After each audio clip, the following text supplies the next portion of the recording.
Okay, no starting music today. No starting music today. Here you go. Here you go. This is what you want. You want this, so I'm just gonna. I agree with you, Joe, but we're going to need a few more astronauts, I think, to get this started. So, everyone, please help me welcome our astronaut corps. Yeah.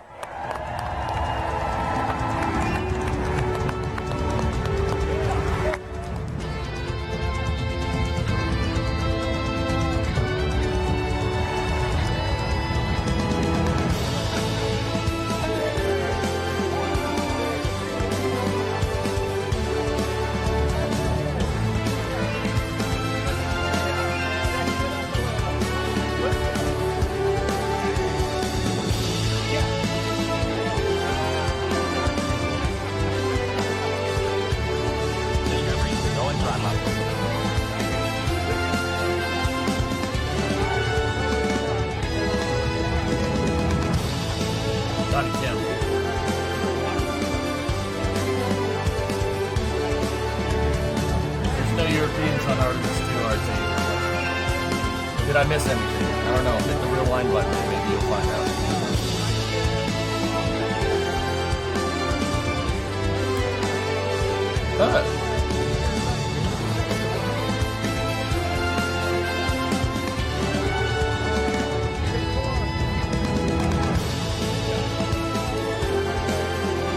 Well, there's Japanese astronauts there. Wondering there might be Europeans there, which is strange. You bet you're right. But what about the people on the space station? What about them?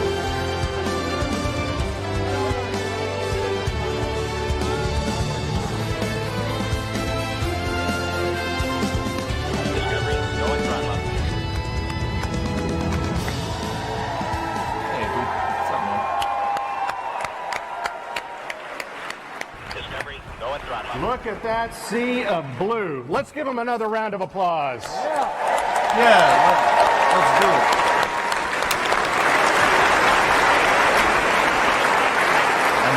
Our mission calls for 4 names. It's difficult to pick just 4 from a group that by its very definition attracts the best and the brightest that humanity has to offer.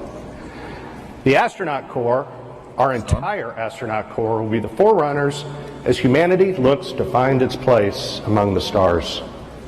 So that while we may be recognizing 4 individuals today, I want to thank the entire astronaut corps for their dedication and sacrifice as we ask them to strap into our current and future spacecraft, take those next steps to do the things that are hard so that others might follow behind them.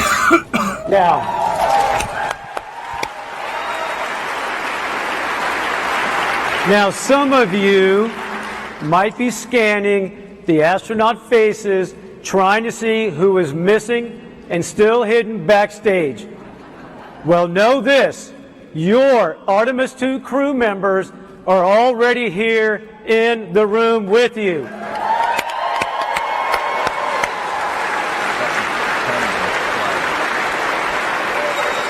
But because I love you all, I'm going to give you one hint. I am not one of them. Thanks, Joe. Don't be so happy about that. With Artemis 1, we set out to prove that the hardware was ready, that SLS was prepared to launch our astronauts skyward, that Orion was equipped to carry them to the moon and back safely again. Artemis 1 was a resounding success, and Artemis 2 will leverage that by putting humans in the loop, executing operations in the critical path, leading to new footprints on the lunar surface.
This flight will be challenging, but we face that challenge with the confidence that the people working beside us are up to the task. Houston is home for us, and it's where we'll plan, train, and ultimately fly the Artemis II mission. To give us a proper Houston welcome, please join me in bringing out JSC Center Director Vanessa White.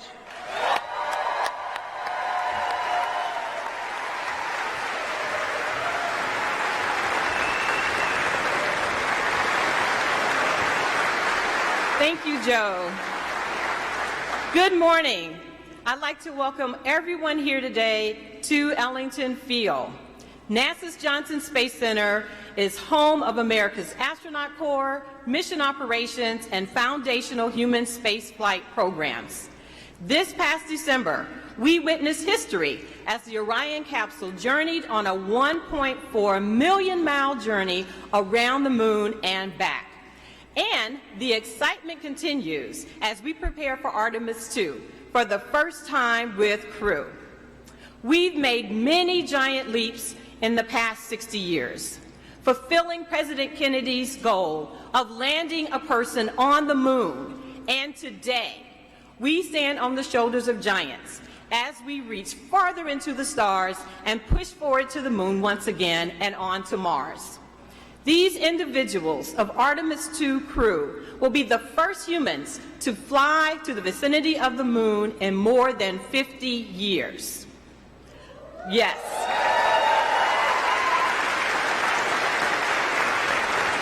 I'd like to take a moment to recognize those who paved the way, our Apollo legends, who are with us via the NASA Alumni League. Will you please wave?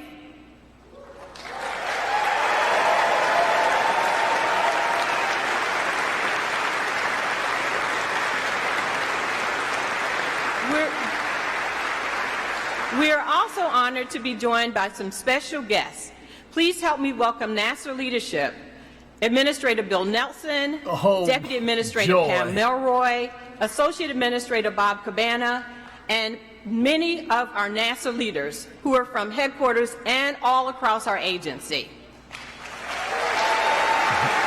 right, the time is now. The future is now, old man. Wait. We're also pleased to be joined by the international community. Representing the Canadian Space Agency is Minister Champagne.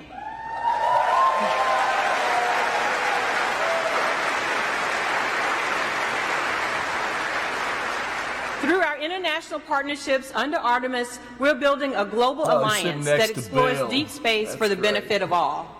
I'd also like to welcome the following elected officials: Senator Ted Cruz, Congresswoman Sheila Jackson-Lee, Congressman Brian Babin, Congresswoman Lizzie Fletcher, the Comptroller of Texas, Glenn Hager, the Mayor Pro Tem of Houston, Dave Martin, and many other elected officials. Thank you.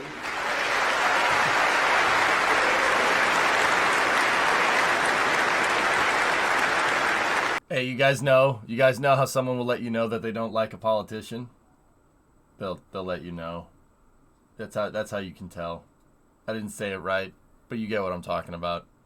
Together Play to cool. make this a very exciting moment and this moment in history happen. So thank you to our workforce.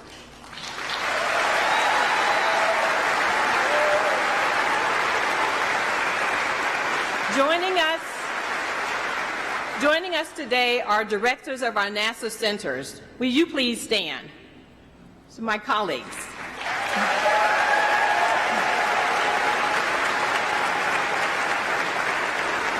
This mission represents the culmination of years of hard work and dedication by NASA and its partners. This is an exciting time for those working on the International Space Station, commercial crew, commercial LEO destinations, as we continue using those platforms and conduct deep space exploration with the Orion, Gateway, Human Landing System, and EVA programs. Together, our team of civil servants and contractors are enabling the success of the Artemis program. And this is only the beginning. For the students with us today from Houston and Clear Creek Independent School Districts and those watching, you are the future explorers, the future scientists, engineers, inventors, and mathematicians of the Artemis generation.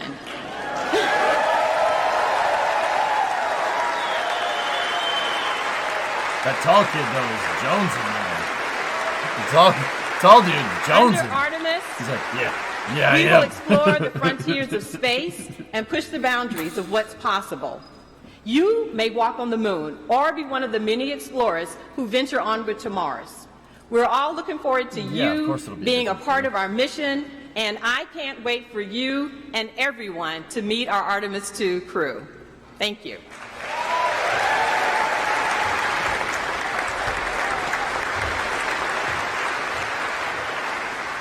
The Artemis program is guided by decades of experience from sending humans to outer space.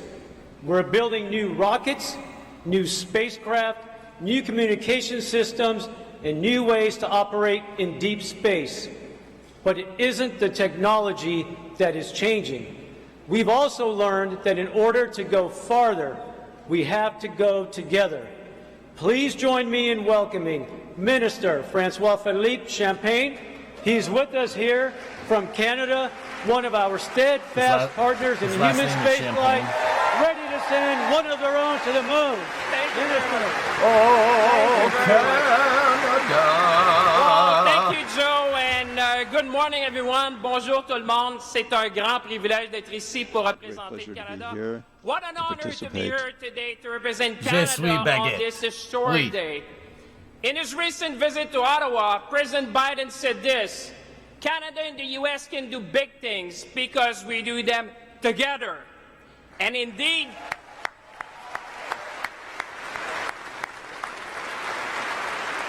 50 years after the end of the Apollo missions, we are going back to the moon. Back to the moon. Think about that for a moment. The moon. As minister responsible for the Canadian Space Agency, I know Canadians could not be more proud. Proud to have for the first time a Canadian astronaut who will travel to deep space as part of the Artemis II mission. Proud that we will be contributing to the future of the Lunar Gateway with the unique Canadian innovation, Canadarm3. Proud that Canada will design, build, and operate a lunar utility vehicle to support operations on the lunar space. And proud of the 60-year plus of collaboration between NASA and the Canadian Space Agency, a partnership which is fueled by bold initiatives and scientific excellence. And most importantly, Canadians could not be more proud to share this moment with our American partners and friends which are here today in Houston.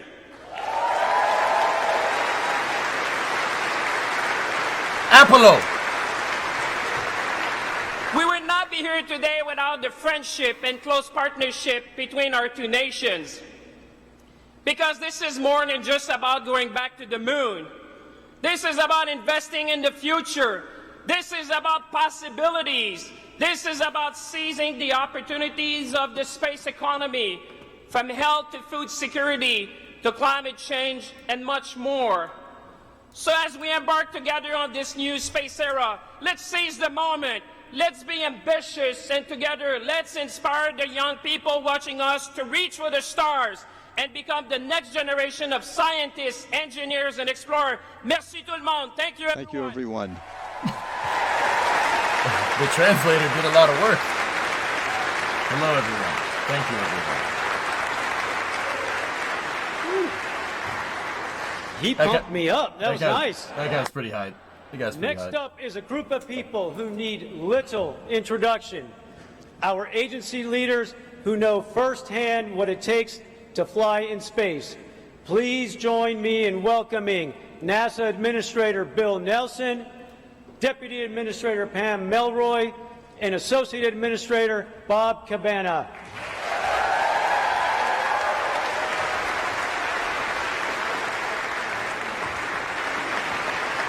Well, thank you very much. Hey, everybody. Hey, everybody. Members of the NASA family and the Canadian Space Agency, my colleagues, my former colleagues, members of Congress, members of the Artemis generation, we are going.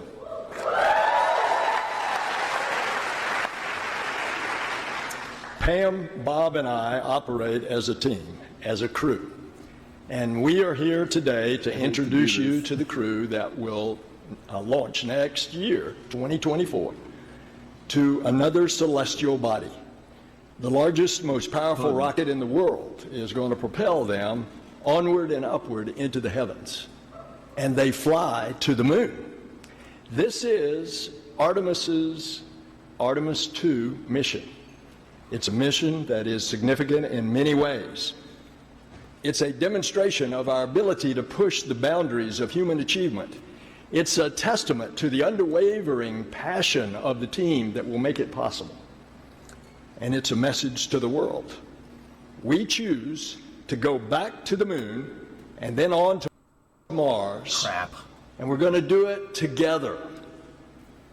Because in the 21st century, NASA explores the cosmos with international partners.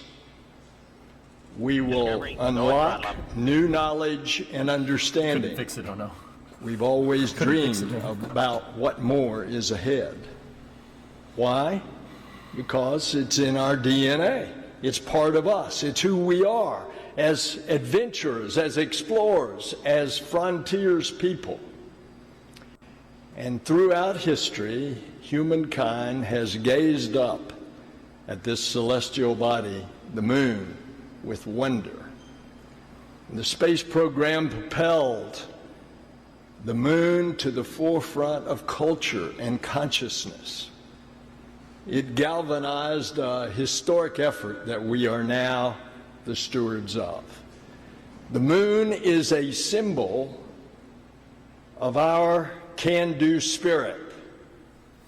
And over the course of the Artemis missions, the first woman and the first person of color will take giant leaps on the lunar surface. It's been more than a half century since astronauts journeyed to the moon. That's B.A., dude. Well, folks, that's about to change. What a shad. The mission to the moon will launch 4 pioneers. That's awesome. But it will carry more than astronauts.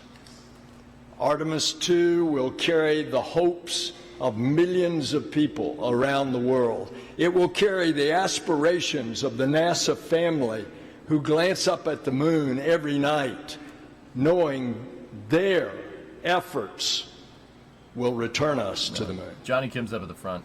And it will carry the dreams of students who burn the midnight oil in libraries and laboratories, preparing one day to support an Artemis mission. And it'll carry the inspiration of the children who imagine themselves soaring in the skies. We will show what is possible when we dare to reach distant cosmic shores. The crew was selected by the Director of Flight Operations, Norm Knight, and the Chief Astronaut, Joe Acaba, and under the supervision of the Johnson Space Center Director, Vanessa Weiss. Will you all please join us up here? What? Oh. Okay. Oh. And I want to acknowledge again our Canadian partners, Minister Champagne, Francois Philippe. Will you please come up, please?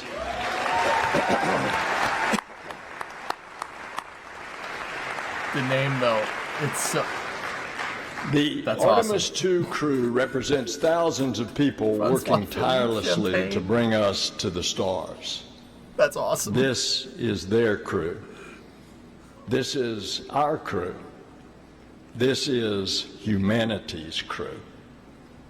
May I introduce them to you all? No. I mean, yes. Yes. Yes, please.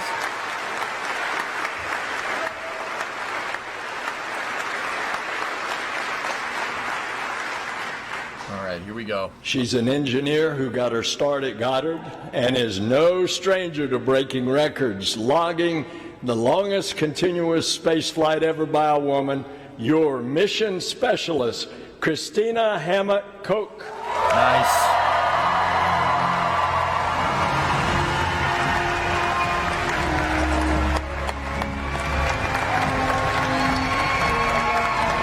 Good choice.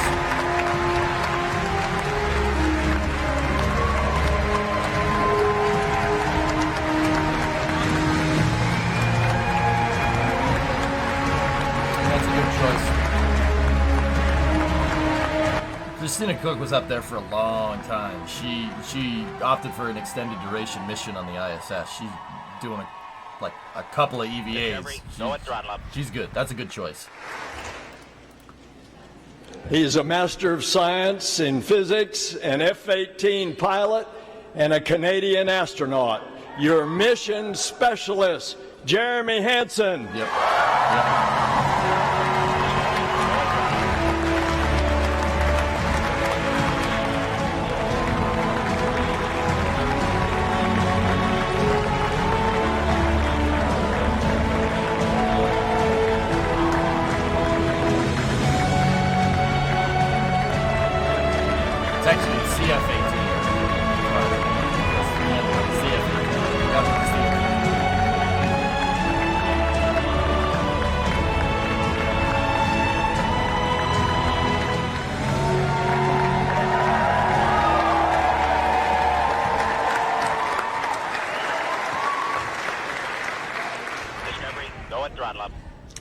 He's a naval aviator and test pilot that's flown over 40 different aircraft, most recently the first operational commercial crew mission. Your Artemis II pilot, Victor Glover. Yeah, good choice. That's my guy right there.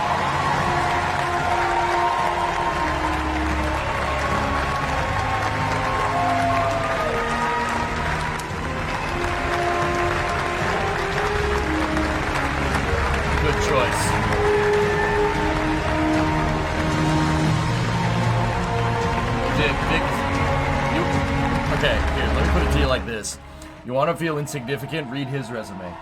Yeah, in fact, that goes for most of these people. You want to feel stupid? Read their resume. He's a decorated naval aviator, test pilot, and leader of the highest character.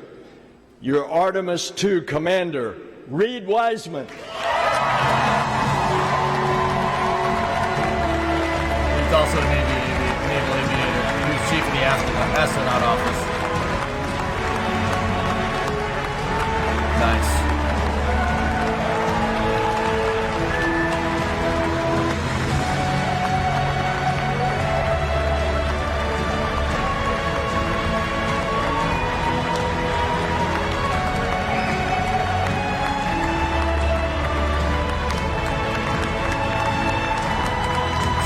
There's a good crew.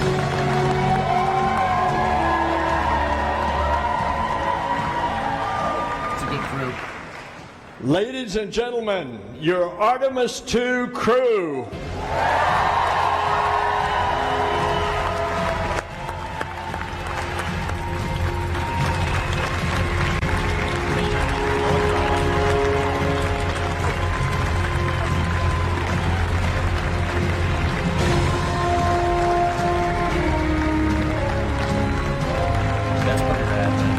That's a good crew.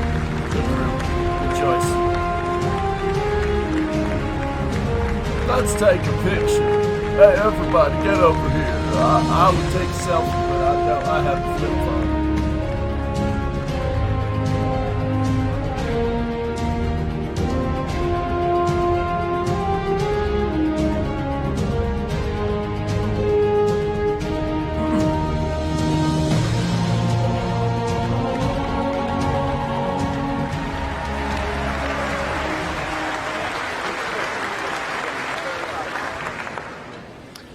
All right, thank you, Administrator Nelson. And the hard part's over now, right? Yes, sir. All right, Yes, good. sir. Well, Reed, Victor, Christina, and Jeremy, I am so proud to have you four standing here in this moment. You are the right crew for this mission. You are the future of Artemis, and it looks bright with you at the controls. As head of flight operations, I have the privilege of getting to know each and every astronaut. The best part of my job is that I'm surrounded by people who inspire, who give hope to those that might follow in their footsteps. Christina, with a work ethic and willingness to lend a hand that only someone who spent their summers working on a farm growing up can have, your relentless drive is unmatched. You have already made your mark in the remote corners of our planet. You have already been in the history books as a record-setting astronaut. You're a trailblazer and a role model for every generation to come. You've already been advocating and uplifting children in your community, and I know that you are just getting started. And as the only professional engineer in the crew,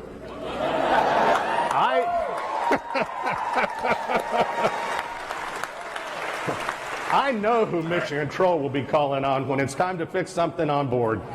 So we appreciate you. Why is the quality so bad? It's because it's NASA. Yeah. Victor, you wanted to be 100 different things when you grew up, but I can say I'm truly thankful you ended up as a Navy pilot and an astronaut. Like so many, seeing other astronauts take flight planted the seed. And when you heard Pam Melroy speak at a test pilot conference, that was the moment you decided to apply. So Pam, thank you for inspiring others.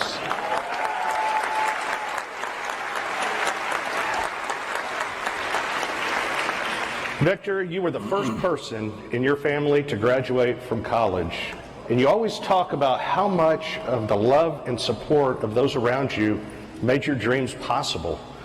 I can honestly say I have never met anyone as determined as you are to spread that same love and support until everyone who passes into your orbit is better for it.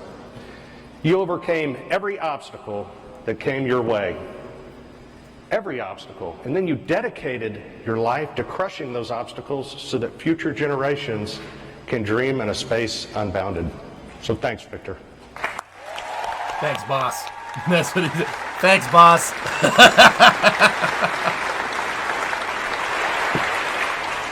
And finally, Reed, Vic's, an explorer from the beginning. I think Victor's from Pomona. The forest of your youth might be smaller than the frontier that you're heading for now, but this was always you. It's what you were meant to be. You said for a time you wanted to be a train engineer, but I don't think trains go quite as fast as you need them to, so I wish the Reed of your youth, the ones that, that you're dealing with bullies, dealing with the uncertainties of growing up, could meet you now. Meet the Reed who took his first jet for a spin and knew he was meant to soar across the skies. The Reed who found a home and family in the Navy and here at NASA. The Reed who led our astronauts into a new era of space exploration. And the Reed who will lead Artemis 2 from the Earth to the Moon and safely back home again.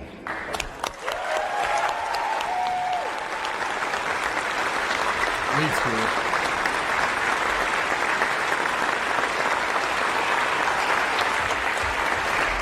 All of you will lead us into this brave new frontier.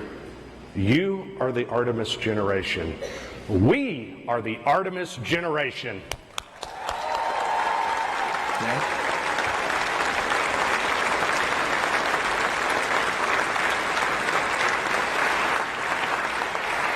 And with that, I will hand it back over to our neighbors to the north to talk about Jeremy, who will take his own place in history.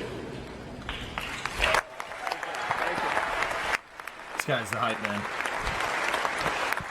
Well, Jeremy, I'm not going to talk about your early life or your lovely family. I'm not going to talk about your military service and everything you did as a fighter pilot, an F-18 fighter pilot. I'm not even going to talk about what you did as an astronaut and being the first Canadian to go on a lunar mission. I'm going to talk about your humanity and share with the world a story when I was with you at the Kennedy Space Center and I saw the power of the blue suit where we had hundreds of people storming to Jeremy. But Jeremy did one thing. He talked to each and every one. You took the time to talk to all the school children who were there, the Artemis generation, and they are here today and watching us. You took the time to inspire them. You took the time to thank all the teachers who are there to support our kids and teach them STEM skills that will bring them in exploration and being the future astronauts. You took the time to talk to each and every family that were coming from around the world and across North America. What I want to celebrate to you is your humanity. The fact that you have been inspiring not only us today, but keep inspiring humanity. To you, Jeremy, go Canada. Thank you, everyone.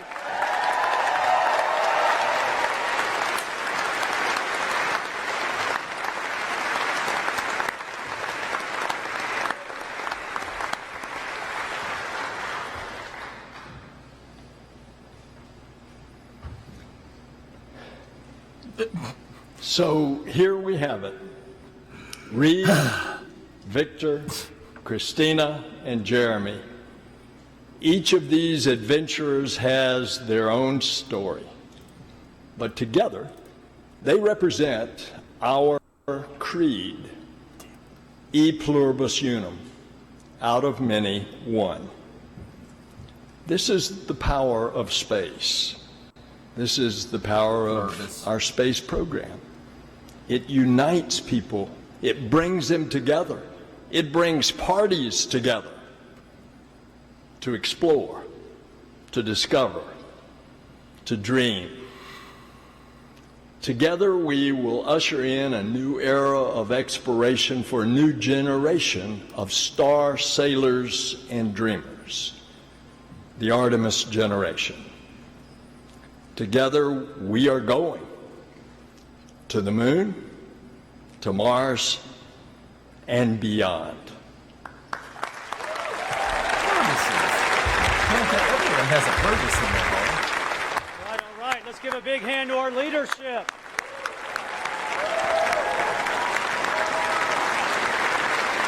All right. You've heard from us, so now it's time to hear from your crew. I'm going to clear the stage, and I'm going to turn things over to our Artemis II commander, Reed Wiseman.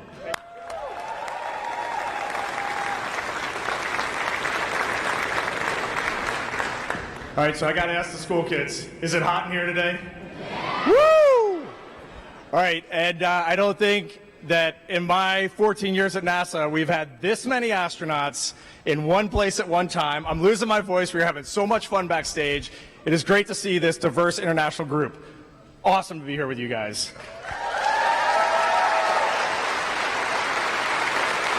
Johnny Kim looks mildly annoyed. Yep, that guy's my hero. Right here, Victor Glover, who has become, in the last few years, an amazing mentor to me. I didn't ask for it. He didn't ask for it. It just happened that way. One of the best leaders I know, one of the best dads, husbands, and friends, and one of the most talented aviators I've ever met, Victor Glover. Good. Thanks, Lee. I appreciate that. Wow, what a day. Look at all of this. This is amazing, isn't it? I mean, after all of that, I feel like Denzel Washington should be up here talking to you. But you just got us. I'd prefer, I want to thank God for this amazing opportunity. Prefer you. And I think I speak for all of us. I want to thank our families for the amazing support. It is your love and support that has made this journey possible. Please give them a round of applause. Yeah. Somewhere. Use the chat and slip the chats. And to all of the folks who made this celebration possible, thank you for your hard work. They're the real ones in here sweating with all of us. But this is a big day. We have a lot to celebrate. And it's so much more than the 4 names that have been announced. We need to celebrate this moment in human history. Because Artemis 2 is more than a mission to the moon and back. It's more than a mission that has to happen before we send people to the surface of the moon. It is the next step on the journey that gets humanity to Mars. Yeah, you can clap for that. That's big. I will clap for that. Yes, And this crew will never forget that. I think they're in the hangars. Now, we have a lot of work to do before we get there. And we understand that. And when talking about that work, you may often hear people say, human spaceflight is a marathon, not a sprint. But we have watched the people that work so hard to make our mission possible, and I can tell you, it is a series of sprints. That's called a relay race. Human spaceflight is like a relay race, and that baton has been passed generation to generation, and from crew member to crew member. From the Gemini, Mercury, Gemini, Apollo, Soyuz, Skylab, Mir, the Shuttle, International Space Station, commercial crew, and now the Artemis missions. And we understand our role in that. And when we have the privilege of having that baton, we're going to do our best to run a good race to make you proud.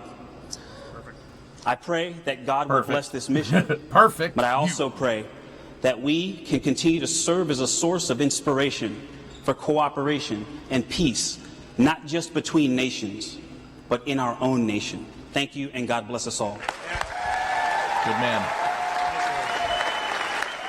Good man.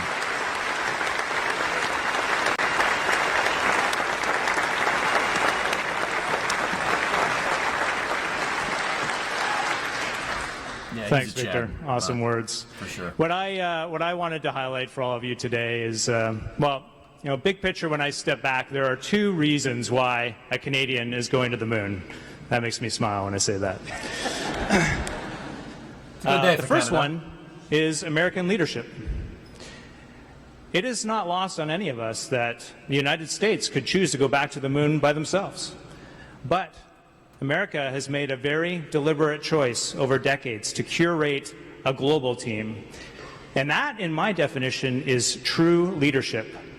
A body, an entity that seeks out others who can contribute, allows them to rise up, lifts them up to make their contributions to bring their genius. That is American leadership. And as a Canadian, I am very proud to reflect that back to you, and I am grateful. All of Canada is grateful for that global mindset and that leadership. So thank you. It's a good day for Canada. Therefore, the world.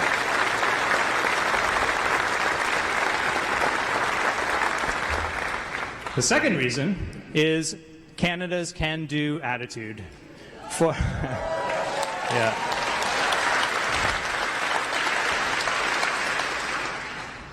decades now, literally thousands upon thousands of Canadians have risen to that challenge to bring real value to the international partnership with respect to space exploration, to bring real solutions. Our scientists, our engineers, the Canadian Space Agency, the Canadian Armed Forces, across government, all of our leadership working together under a vision to take step by step, and all of those have added up to this moment where a Canadian is going to the moon with our international partnership, and it is glorious.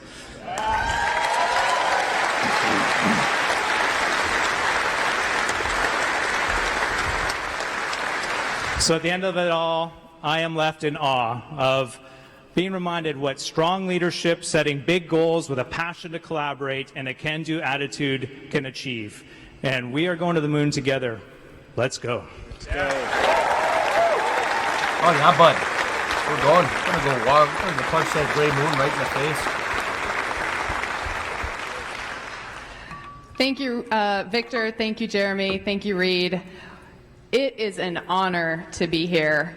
I also want to thank our families, the Trailblazers, our colleagues, and our leadership. My fellow astronauts know that one of the questions we get all the time is, are you excited? And I can tell you, when I think about this mission that's a relay race with international partners, it's also so awesome in and of itself. We are going to launch from Kennedy Space Center through the work of the Exploration Ground Systems team. we're going to hear the words, "Go for launch," She's an engineer. on top of the most powerful rocket NASA's ever made, the Space Launch System. And we're going to ride that rocket for 8 minutes into Earth orbit. We're not going to go to the moon right away. We're going to stay in an amazing high orbit, reaching a peak of tens of thousands of miles while we test out all the systems on Orion Direct to me, and even see how it maneuvers in space. And then, if everything looks good, we're heading to the moon. Mark, they spent all the budget on the astronauts.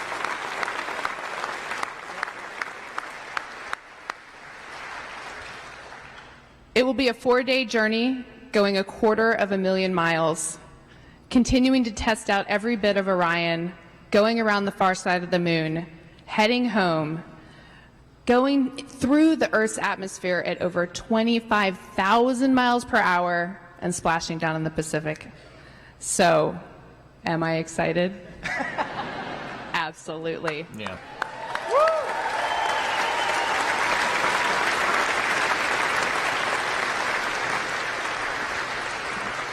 But my real question is, are you excited? Yes. Yep. Yes. Yeah. Yes, I am. I see you. Yes. Yep. Thank you. And I ask that because the one thing I'm most excited about is that we are going to carry your excitement, your aspirations, your dreams with us on this mission. Artemis 2, your mission. Nice work.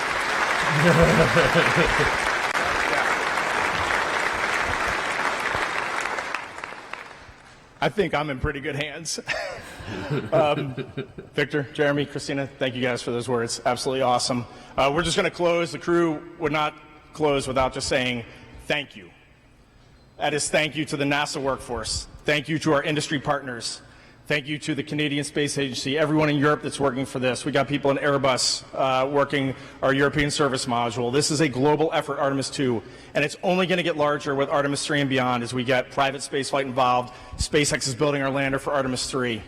So to the NASA workforce, to our program managers, our center directors that are here, the amazing political support that we feel right now to bring our country together, to bring our entire world together to go explore, to get to Mars and beyond.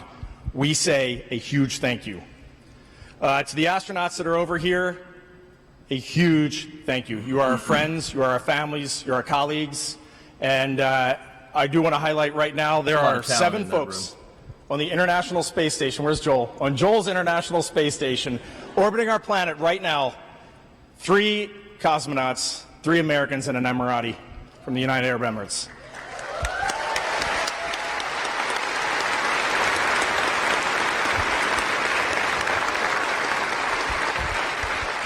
If any of you over there are looking for heroes today, go Google these folks because they're our heroes. And I definitely want to call out our friend Frank Rubio, who has already spent 6 months up there.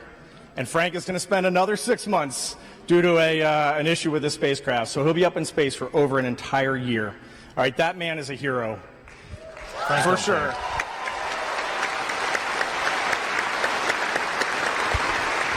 Yep.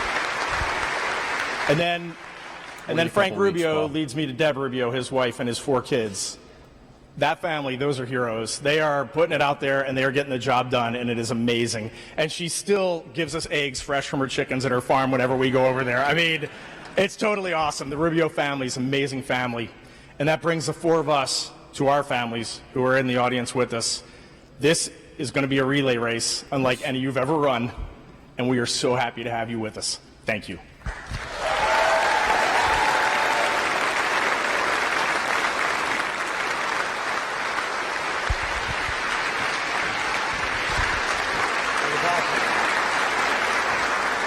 Got more you want to say, Reed? There's 3 words that we keep saying in this. 3 words that we keep saying in this Artemis program. We are going, and I want everybody to say it on 3. 1, 2, 3. We are going. We are going.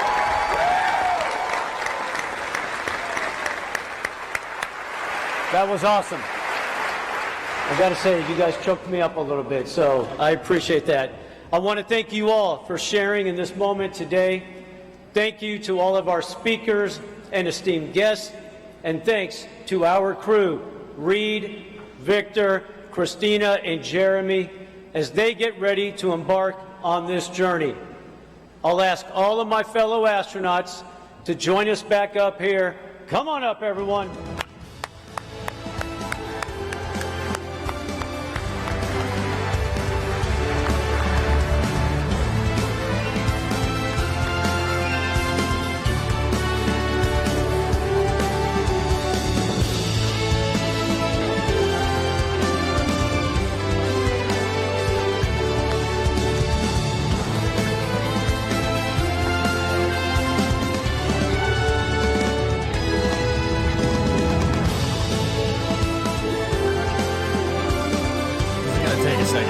That's a long line. This is gonna take a second. Oh, dude, Don Pettit's up there. Hell yeah. That guy's cool.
Toasty in there, man. They're in a hangar that's closed. Just play the track again. Screw it.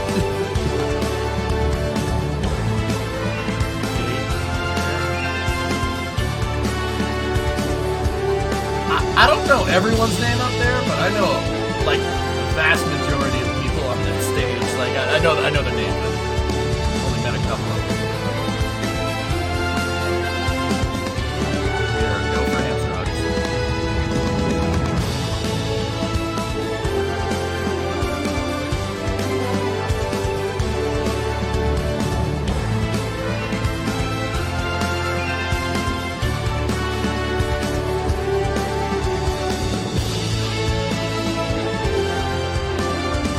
Here, let me see. Jeremy's got his cut here. He has like absolute Canadian S-tier Chadliness.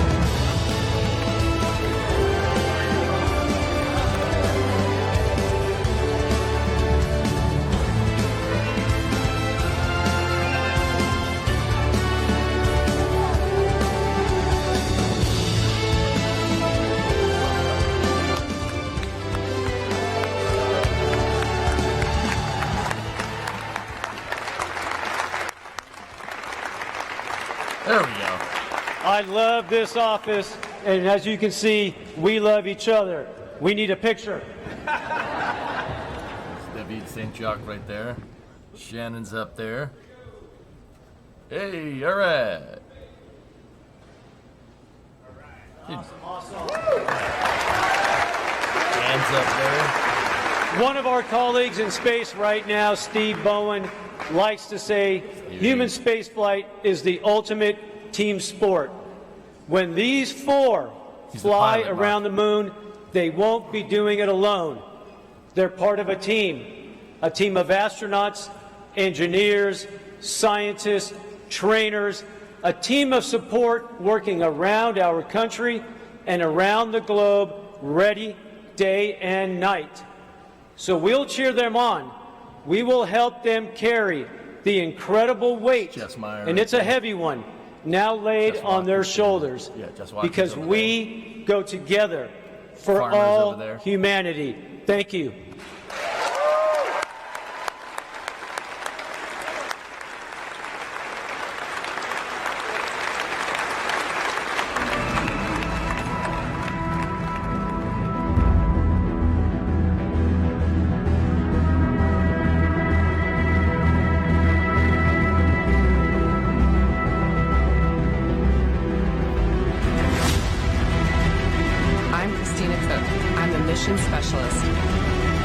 Jeremy Hansen.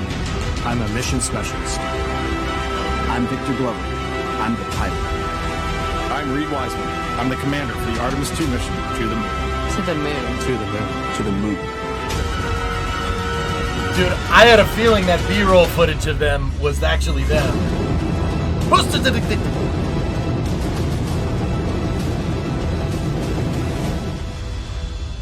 Yeah, that's cool. Oh, that's cool.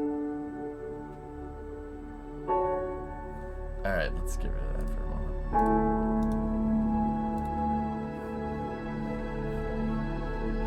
When I was young, I had a poster of the Earthrise picture, the famous picture that was taken on Apollo 8.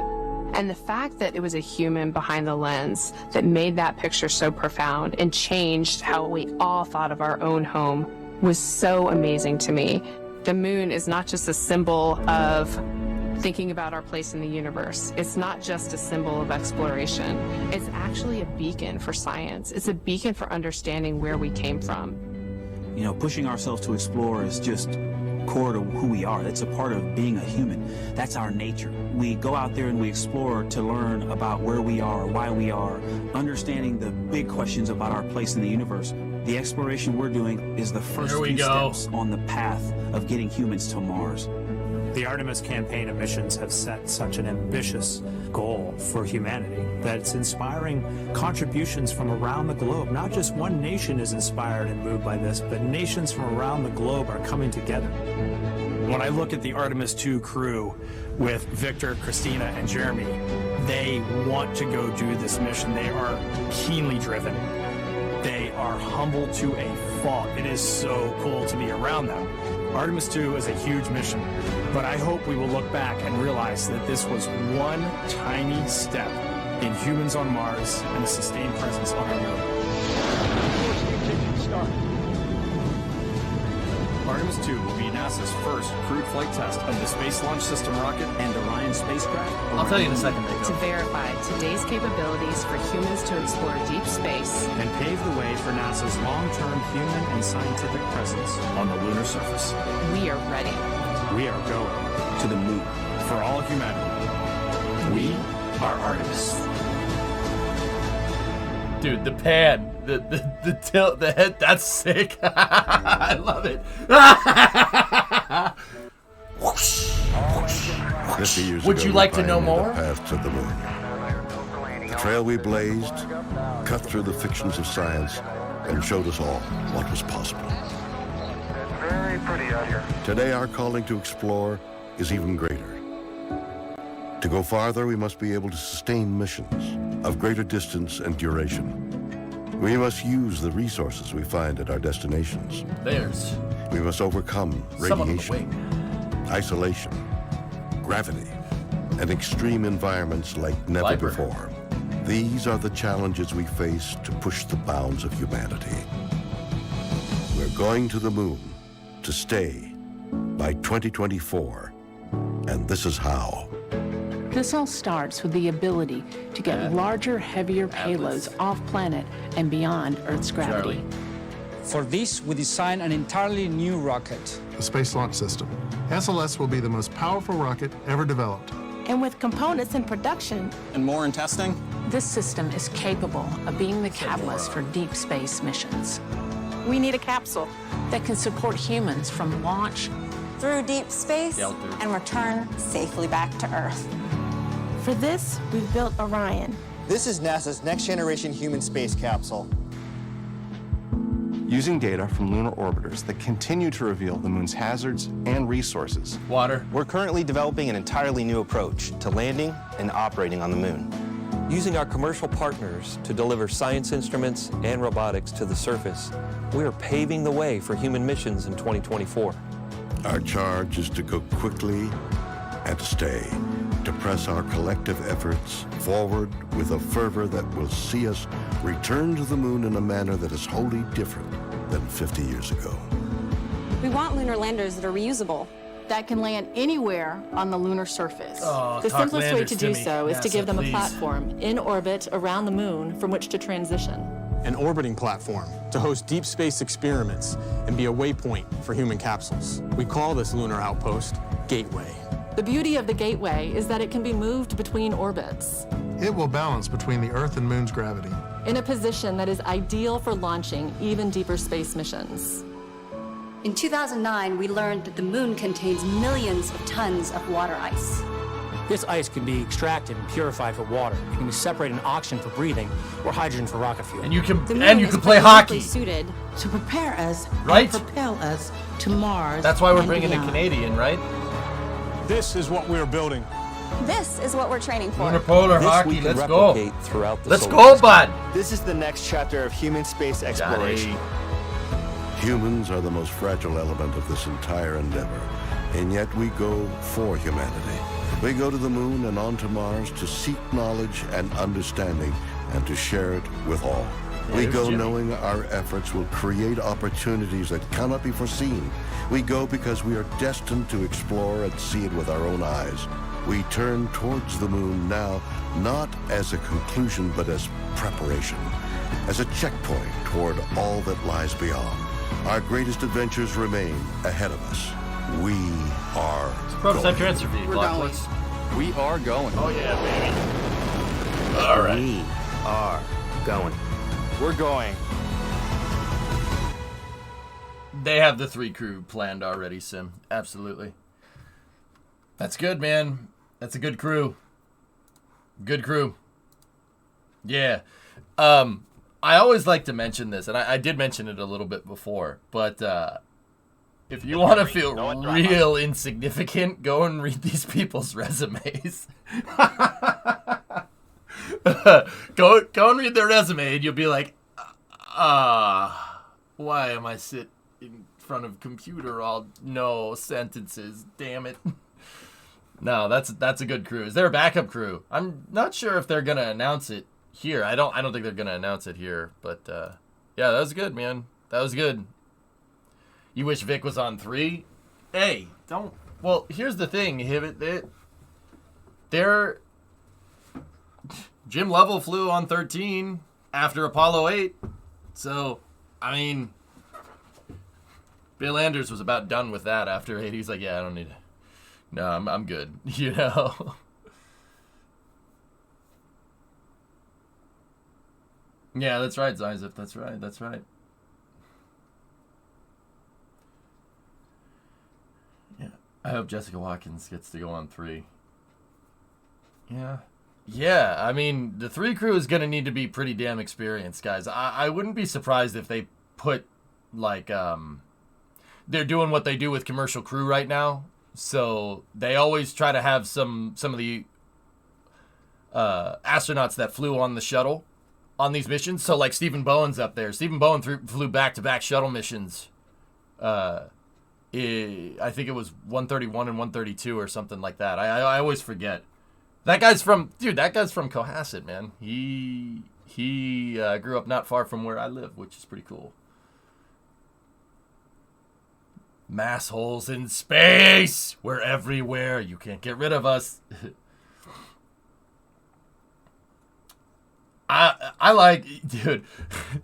I'm becoming kind of an old man in my freaking got that old man vibe going on lately. Like, I saw Johnny Kim sitting at the other astronauts, and he looked mildly pissed off, and I'm like, I like you. I don't know. That's weird. It's just, I'm like, hey, I like you. So stupid. Oh my god. Did you hear about Everyday Astronaut going to the moon with SpaceX? Yeah, Tosk. I talked to him about it when we were in Amsterdam. Yeah, we were talking about that. How many astronauts will HLS carry? I think the mission erudite is 2, if I'm remembering right. Dimtoad does Everyday Astro Boy min-miss.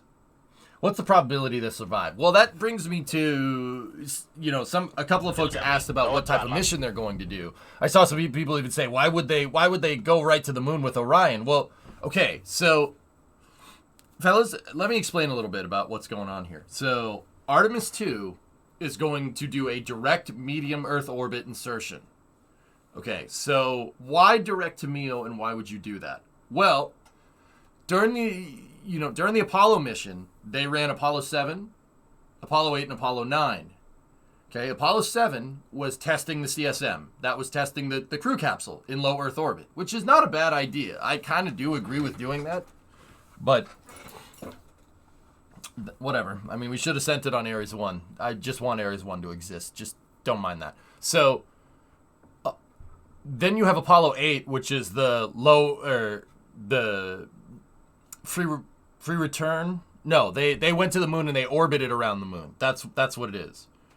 And then there's the Apollo 9 mission. The Apollo 9 mission sent the heavy lifter into low Earth orbit to test out the docking capability for the CSM and make sure they can bolt to the lunar excursion module and go from there. Apollo 9 never left low Earth orbit. So all these Apollo missions are basically what Artemis 2 is. Artemis 2 is a combination of 7, 8, and 9, which is pretty rad.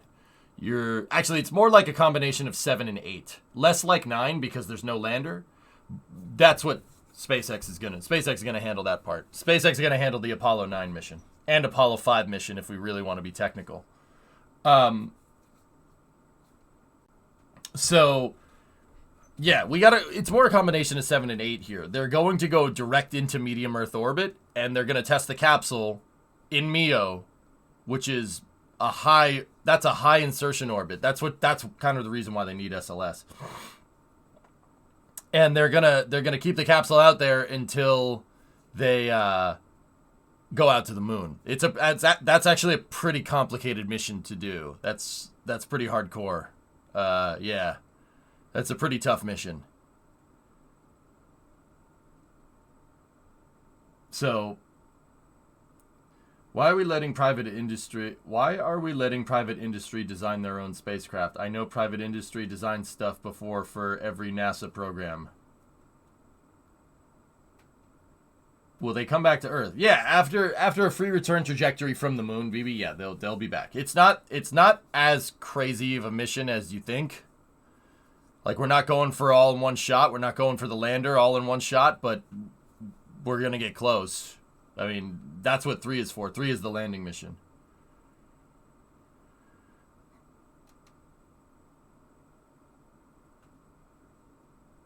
I don't understand your question, Nova, to be honest with you. Can you rephrase it, please? Discovery, go at throttle up. Artemis 1 is basically a combination of like Apollo 7, Apollo 4, and Apollo 6. Or Apollo. Dude, how about that? How about the Canadian dude? That guy was cool. How was the weekend? It was good, Doom. It was good. Yeah, can't complain. Got a lot of work done on the truck. Why did it take so long? Couldn't we already have this in the early 2000s?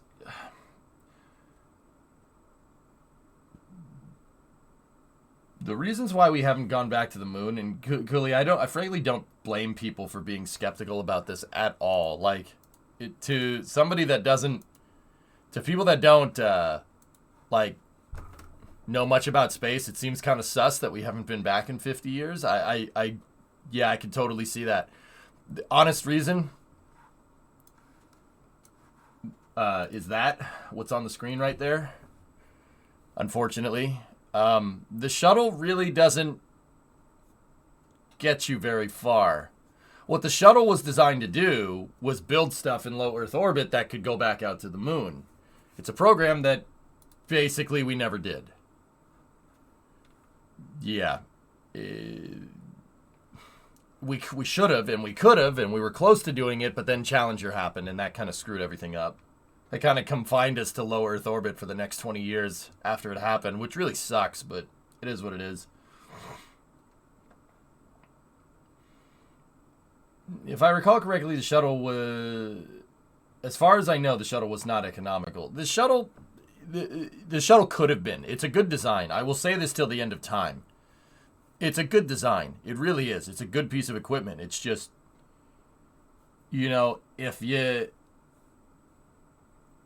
So, Cooley, a good way to explain it is that if you gave me a semi-truck, I wouldn't really know what to do with it.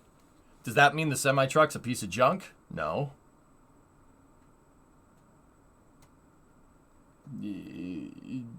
I'm not a truck driver. You know, what the hell would I know? I don't even know how to start. I probably could start. I probably could get it running, but what do I know? You know what I mean?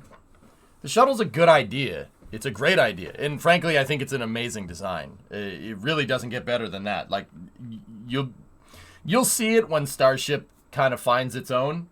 Like, don't get me wrong, Starship's still going to land vertically like that, but you'll see a lot more shuttle things find its way into Starship's design than you might think.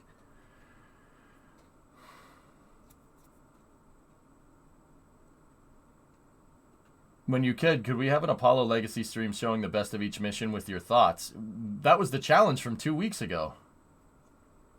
La semana, dos semana pesada, amigo. Yeah, we did the challenge where I built out all the Apollo architecture, dude. I think it's going to have shuttle payload bay doors, Wiz. Absolutely. Starship has all these renders with the chopper fairing, right?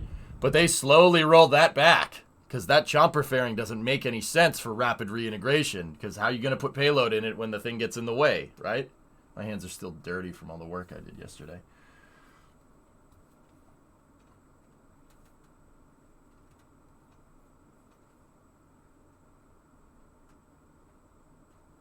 Anyway. Hopefully it doesn't get some but ugly orange main tank. You're an orange main tank. Roasted. And speaking about Starship, I have heat that it will launch between the 6th and the 12th. Why? Is it warm there, W? What's the temperature outside? But will they have shuttle door gunners? Just... Are the astronauts allowed to frig? You missed Nova Raptor's question. Yeah, okay. I mean here. Are you guys all right?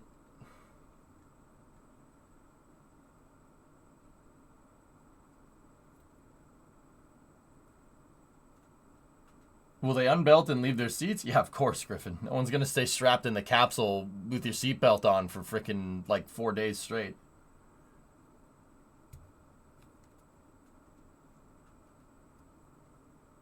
Why are you being... I'm not being weird. You guys are being weird. I wouldn't say I missed it, Bob. Oh, you're under the influence of the crazy Canadian hype. Oh, yeah, that's right. Right, if you're not ready for it, you're just gonna... It's just gonna make you go want to skate on a hockey rink.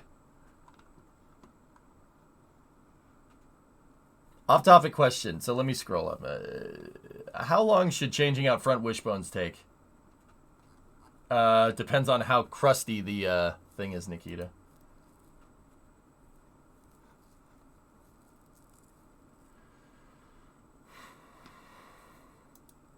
Yeah, their mic was slightly overdriven, guys. I was trying to balance the audio through that whole thing. The mic was overdriven, so it was peaking pretty hard. Buzz.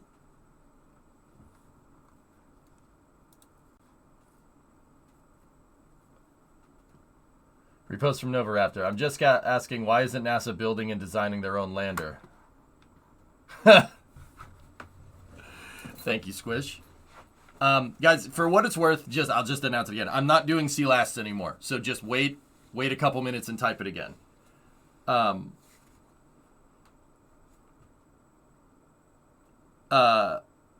So what was the question again? Why isn't NASA building and designing their own lander?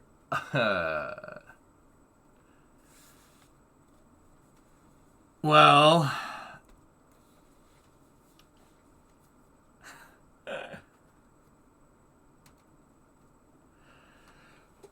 the Artemis program was started under the Transitional Authorization Act of 2017. That basically took the kind of abstract exploration mission program and kind of put a name to it and got us Artemis 1, Artemis 2, Artemis 3, etc., etc. When that happened, you know, they renamed everything by law. They put, you know, they gave SLS some good missions to do. started really establishing it and codifying the Artemis missions. Fast forward to a couple of years later, 2018, 2019, NASA tried to get the HLS on the books. They tried to get a human landing system on the books, and they did for the most part. The program got notoriously underfunded. Yep. They wanted to build their own lander. They were basically going to try to. And then they figured out that they wouldn't have enough money to do it. There's not enough money, so they turned to a commercial partner and started the HLS program. I honestly think this is a really smart move. Politically, it's a pretty smart one. Because, so here's what happened. They wanted to...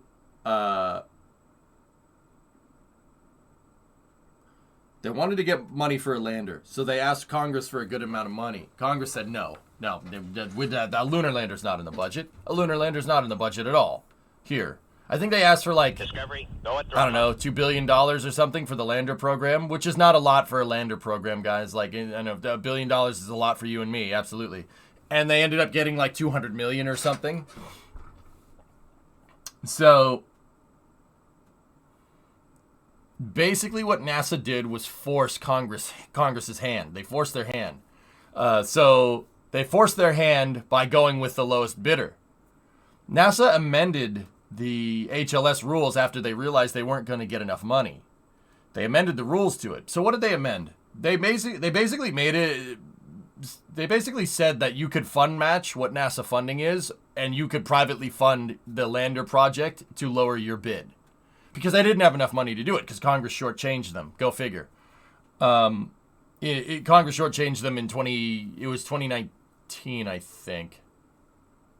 Yes, I think it was 2019. This was right before the pandemic, right? So they shortchanged them, and NASA said fine. So they changed the HLS criteria to be able to say that you could fund it with your own cash if you wanted to lower your bid. One company paid attention to that nomenclature and that design changed, and NASA selected one company. They selected SpaceX and Starship to build the lander. And this is why this is a funny move. It's a funny move because everybody in Congress thought that NASA would not pick Starship to land on the moon. It seems kind of silly, don't you think? Why do you need that big of a lander? You don't need that big of a lander. It's well outside of the scope for the Artemis missions, right? But two things. First of all, you have a lander that could open up insane amounts of architecture, and that puts it on the books. So the lander has to be made by law. So that means that if the Artemis mission for whatever reason didn't work, SpaceX still would have the lander, which is not a bad thing, right? The second part, and this is the most important part.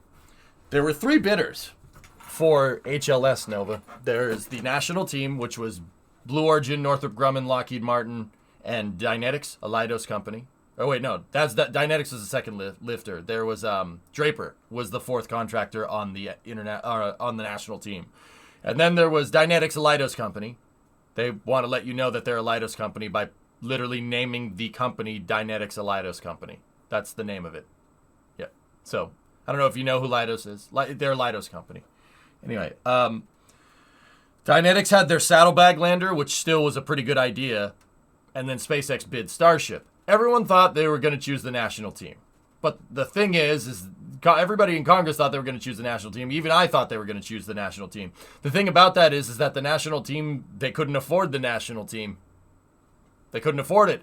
And the national team overbid. They missed that little change to NASA's contract, to NASA's stakeholder expectations that you could privately fund the project. They didn't catch it. SpaceX did. So this is why the second part is important, because everyone thought they were going to choose national team, and NASA said, frick you, we don't have enough money to do that. We'll choose Starship instead, and Elon will fund it himself, which is basically what they did. SpaceX drastically underbid for such a big lander. Everyone in Congress freaked out. Oh, yeah. Oh, they freaked out. They freaked out bad because they were like, okay, you could choose between 3. We're not going to give you a lot of money. The SpaceX one doesn't make any sense. So, yeah, you're probably going to choose, national team, right? And NASA said, no, frick you. You didn't give us enough cash. We're going to choose SpaceX. We said that they could fund it on their own dime if they wanted to. And everybody in Congress said, no, you chose the wrong one. You can only choose one. Oh, you chose the wrong one. How dare you choose the least expensive one? This actually happened. You didn't, you can only choose one. Oh, I wonder what you're going to choose. That Starship doesn't really... You chose Starship? No! Oh, and Congress freaked out. They did. They freaked out. They had a bunch of subcommittee meetings, blah, blah, blah, blah, blah. And by the time, through the pandemic, they quietly rolled out funding for a second lander. That's why that move is genius. That's why that move is really smart. Because now we got 2 landers on the books instead of 1. And one of them is a commercial partner. Congress even had the balls to name... Congress and NASA even had the balls to come together and name the second program Sustainable Lunar Development for the second lander. True story. Yep. Yeah, Jim Bridenstine did that. He was the last guy that ran NASA before Bill. Jim was that's an absolute S-tier move. Because now we got 2 landers instead of 1. And he inadvertently got them to fund the lander program. Oh, you stupid sons of bitches. They still haven't funded the second lander. I don't know what you're trying to say by that, Hellfish. You really think they're not going to fund the second lander, dude? Do you really think that? Or are you just being contrarian? Do you really think they're not going to fund the second lander? That's a good joke. That's funny, dude. That's good. I like that. I like your future ride, spaceman. Yeah, Farm, we're not really talking about that. It seems like you want to use my chat to talk about what you want to talk about, dude. But here's the thing. If you're not talking about planes or spaceflight or anything, I don't really care, and I don't think you should bring it up in here. Just putting it out there. Going into somebody's stream and co-opting it for what you want to talk about? Man, that's a really fricked up thing to do, dude. It's really messed up, bro. Don't do that to me. I'm your boy. The planes and stuff, bro. Don't do that. Talk about planes with me, man. This ain't Twitter. I'm just busting your balls. But please try to keep it on topic, man. I'm just busting your balls. This isn't Twitter, man. Oh, we can talk about trains. Trains are good, too. You can talk about trains. Heck, we could even talk about tanks if you want, Okay, back to the F-16. Farm, now, if we want to talk about something, can I talk to you about how the F-4 is a faster plane than the F-16? And how you must be pissed off that it's a faster plane. Oh, man. Yeah, pay me $8. Pay me 5. Wait, zeros. This analogy didn't end really well because people do pay that for. I gotta go. Discovery, go at throttle up. Speaking of contrarians, yeah, we all are. That's why we're all here. We're made for each other. It's great. Shut up and take my money. Dude. My favorite part of that whole thing was when they had the Starship Troopers. We are Artemis 2. What happened to the F-19, F-20, and F-21? If you have to ask, you don't want to know. Don't ask questions you don't want the answers to, buddy. Anyway. Can't take the argument. Don't stay in the chat. Shut up! Don't tell me that. Wait. All right. Look up the Galloping Goose, buddy. It's a school bus on train rails. The Galloping Goose. Is that Farm? That's GM. GM decided to take a bunch of bus chassis to save some money and try to make it into a train, right? I remember that. That thing was a piece of junk. Discovery, go at throttle up. Careful, EJ. Don't challenge randos on the internet. They will always try to contradict you for the lulz. Yeah, it happens. Liz, I've been doing this for a long time. It's okay. It's okay. Why does this... All right, guys, I got to... Why does this picture read like a bad 80s sitcom? Am I... All right, take your photograph for school.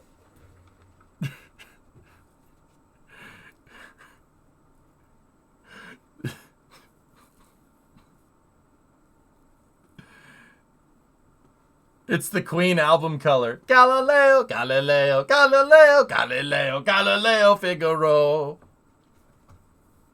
They misspelled Jeremy's last name? No, they didn't. Oh my God, they did. Oh no. Oh!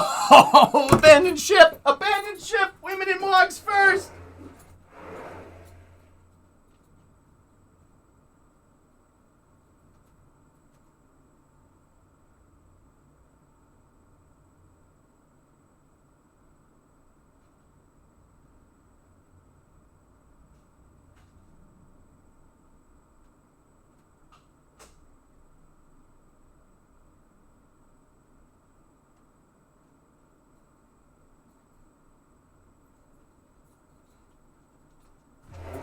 The subtle disrespect towards Canada.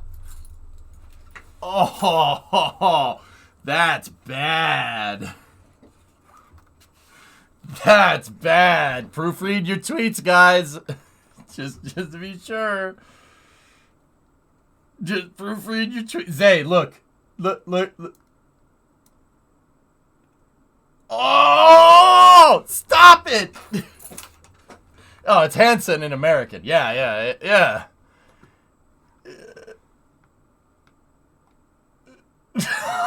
Dude, just delete the tweet.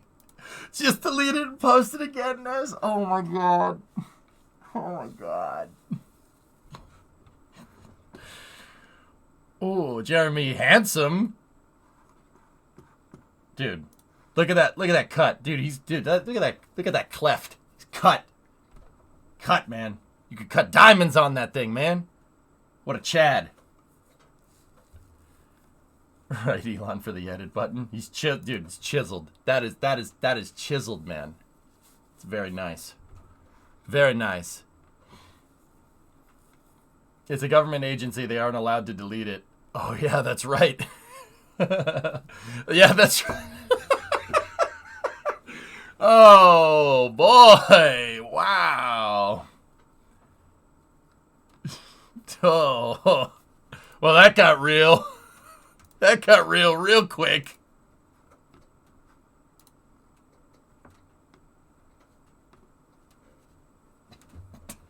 So bad.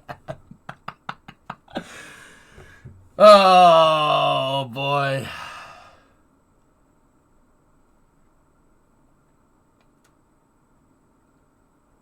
Jeremy's definitely thrown a square bale or two in his youth. Yeah, that's a good crew, man. I'm really happy. Yeah, I'm really happy. That's a good crew. Real good crew. Chris Hadfield should go to the moon. He's retired. Chris is like, he had enough. He's like, nah, I'm good. You gotta remember, Chris has been going off and on to space for 20 years, dude. He joined the astronaut corps in the 90s. Booster 7 is testing. Cool. Do you think they already have the Artemis 3 crew pre-selected? Yeah, Hiccup. Yeah, absolutely. You would definitely... Guys, I'll be honest with you. I knew Reed was the commander, and it was a dead giveaway when he stepped down as chief of the astronaut office. He handed it over to Joe Acaba a couple months ago, telling me that they probably have the 3, 4, and 5 crews probably planned already. Yeah, they're probably planned out.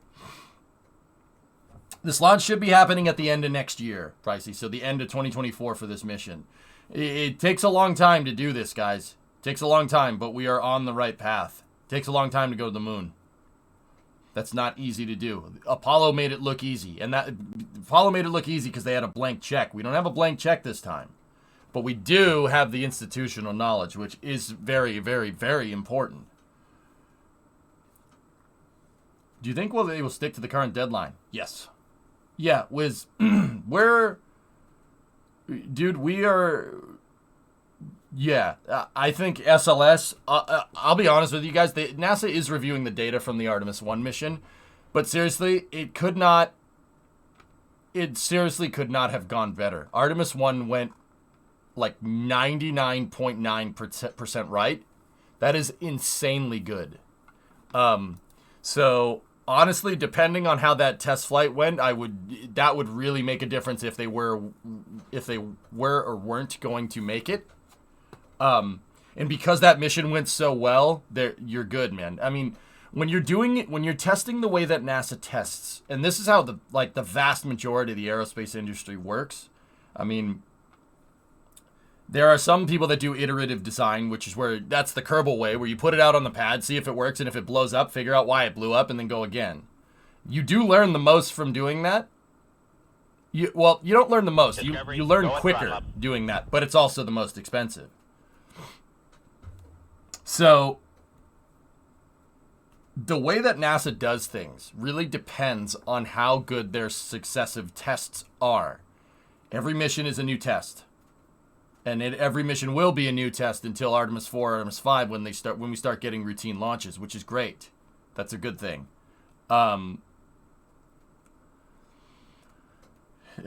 want it to get to that point, but it really depends on how well each test goes. And Artemis 1 was good, and Artemis 1 basically opened up the go-ahead to start building everything out, you know.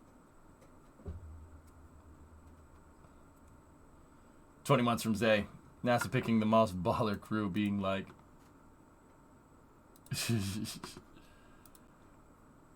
Honestly, if they don't pick Anne for the first landing, I'll be kind of annoyed. Yeah. What program directly fed and preceded the Apollo program? Gemini program. So, yeah, the deadlines are entirely dependent on how good your last test flight went.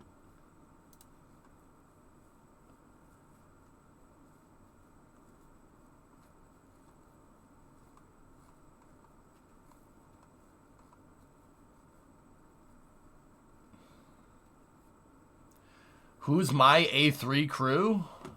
Johnny Kim, Johnny Kim, Johnny Kim, and Johnny Kim. Yeah, we could just send him. That's fine. He could do all of it by himself. I'm not worried. Dylan. Top 5 rappers of all time. How good would SLS be with 8 RS-25s, 12-meter diameter core, and 4 SRBs? That's a nice way of saying Ares 5. Yeah. Because I spit hot fire. So, let's see. Artemis 3. There's a European on Artemis 3, right? So we need somebody from the ESA.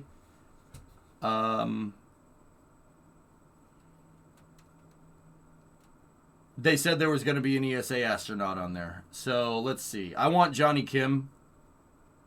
on there. Thomas Pesquet. Thomas my guy. He's one of my favorite European astronauts. That and Samantha Cristoforetti. Them two. Either one of them would be good.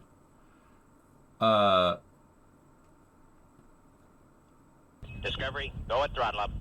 Koichi Wakata is the first Japanese astronaut. Yeah. So for Artemis 3, let's see. I don't know if it was the first European for 4. If the first European's for 4, I mean, I want Thomas on there. I think that guy's cool. He's a great astronaut, and he's a great ambassador for space because he's just a normal dude. That's why I like Thomas so much. He's just a normal dude. He's like, yeah, I'm an astronaut? Oh, that's kind of neat. All right. Well, I get to fly into space and you pay me for it? Oh. Don't hate that. Pretty sure the EU is only set to fly to Gateway right now. Okay. So, let's see.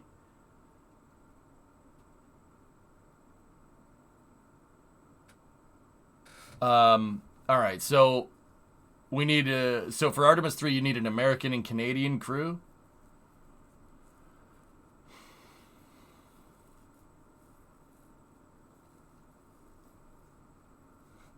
Here, hang on. I need to look at a list. I need to look at who's in the astronaut corps. Let me take a look. I know most of them off the top of my head, but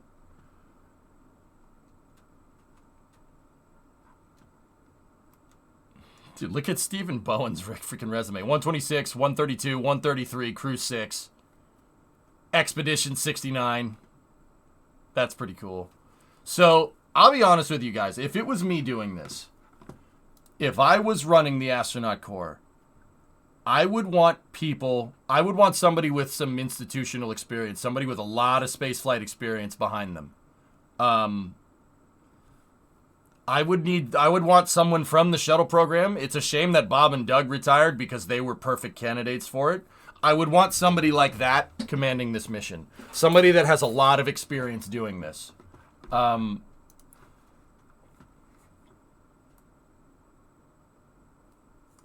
Let me think. Tracy Dyson wouldn't be a bad choice. I think Don Pettit's still in here. I thought I saw him up on the stage. Yeah, Don Pettit's still an astronaut. Don Pettit's a Chad, dude. He is like...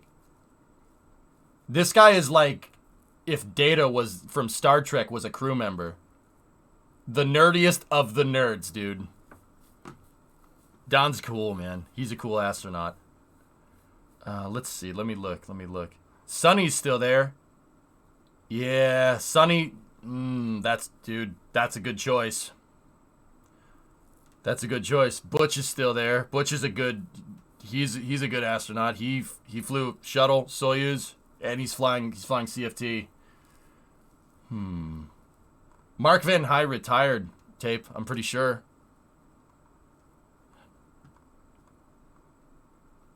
That's a shame because, yeah, he's another Navy SEAL.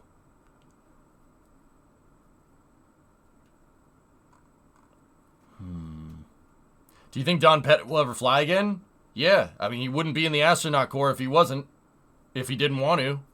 Oh, yeah. No, Mark's still there. I thought Mark retired, but maybe he didn't. I think that was somebody else. Oh, that was Chris Cassidy. Chris Cassidy was the Navy SEAL. He left. He was like, yeah, I'm done. Megan MacArthur would be your choice. That's a good choice, dude. Yeah, that's a good choice.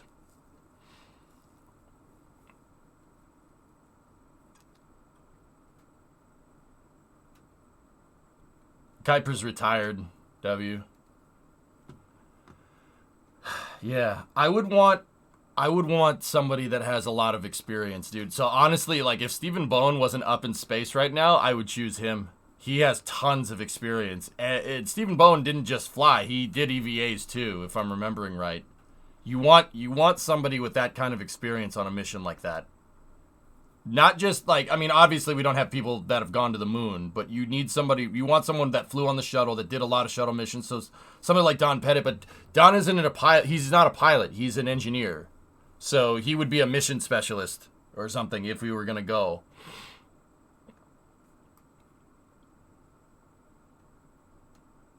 Artemis 3 needs a woman and a person of color, right? I'm not sure, Hibbit. I mean, if NASA wants that, sure. Pull a John Glenn and put Gene Cernan on there. Gene Cernan is no longer with us. What about Akaba? What's the turnabout time to go back to space after you come back from Earth, if there is any? There really isn't any, Sim. It's about training for the mission. The only guy that's ever flown back-to-back space flights, Sim, is Stephen Bowen. He flew 132 and 133. Yeah. Somebody dipped out, I forget who did. Somebody dipped out of 133, so he's like, yeah, I'll take care of it.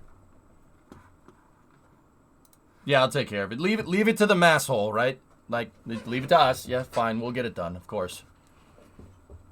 Oh my gosh, this person is sick. We need somebody to fly this space shuttle. Yeah, I'll do it, guy. It's no problem. But you just came back. You can't. Yeah, don't worry. Just give me a cup of coffee. We'll be fine.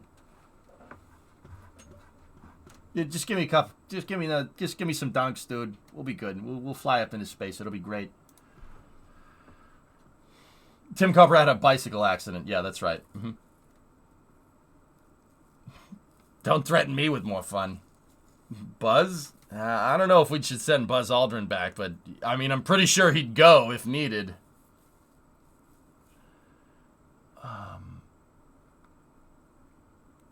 I would want Johnny Kim on there, as he can be the pilot. He can fly. So Johnny Kim is definitely on there. That guy, dude. You want to feel totally insignificant? Read this guy's resume. You'll just be like, okay. So Johnny Kim's 39, dude. He's 39. He's born in 84. Check this out. So, dude, all right. Check this out. So, Kim learned and decided to become a Navy SEAL at age 16, investing his remaining high school years physically conditioning himself for the rigors of special warfare training. Of this decision, Kim said, going into the Navy was the best decision I ever made in my life because it completely transformed the scared boy who didn't have any dreams into somebody who believed in themselves. After enlisting with the Navy in 2002 as a seaman recruit, Kim graduated BUDS, Class 247, and was assigned to SEAL Team 3 with the rating Special Warfare Operator.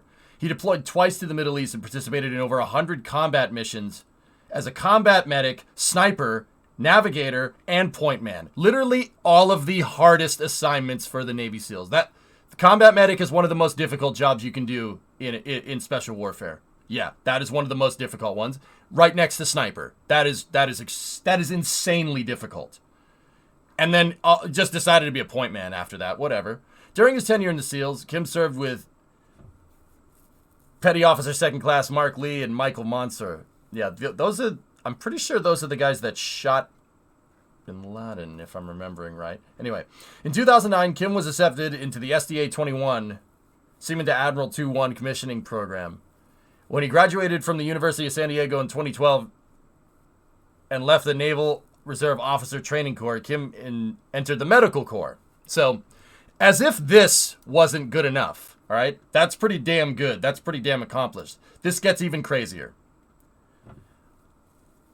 On June 6, 2022, Kim completed his first solo in a Beechcraft T-6 Texan at the Naval Air Training Command, part of the Common Training Regiment for U.S. Navy NASA astronauts who lack previous military pilot experience. He's a recipient of a Silver Star, Bronze Star with Combat 5, the Navy and Marine Corps Commendation Medal with is it Combat V or 5? Sorry, guys, I've never served. I don't know what some of these words mean. I know pretty good. Combat V for Valor. Got it. Thank you. Combat Action, and the Combat Action Rivet. According to Jocko Willink, who's also a Navy SEAL, Kim Silver Star was awarded for rescuing multiple wounded Iraqi soldiers in the face of enemy fire. As of March 22, Kim was still described as a SEAL with the rank of Lieutenant Colonel. Okay, all right. Now, after that, this is after being a Navy SEAL. While studying at Harvard Medical School, Kim was met and inspired by astronaut physician Scott Parazynski to apply for astronaut candidacy. On June 7, 2017, Kim was one of 12 candidates chosen from a pool of over 18,300 applicants to join NASA Astronaut Group 22. He reported for duty on August 21, 2017, and graduated from training on the 10th of January, 2020. This guy is literally the Navy SEAL copy pasta in reality, though. So, not only did he pass BUDS, he's done 4 different roles in the Navy SEALs. He's a medical doctor. He did his I'm pretty sure he did his what's the name of it? Residency at he did his residency in Boston because Harvard Medical School, right? And he did his residency at MGH and Brigham and Women's. All right, cool. Freaking guy. Jesus Christ. Okay. And yeah, he's done Navy SEALs and a medical doctor. Now he's an astronaut. I want that guy on the Artemis 3 mission. Yeah. He can go on the Artemis 3 mission. That's fine. You don't need any prior experience. You're good. I trust you to get the job done correctly. Yeah. What a freaking absolute Chad.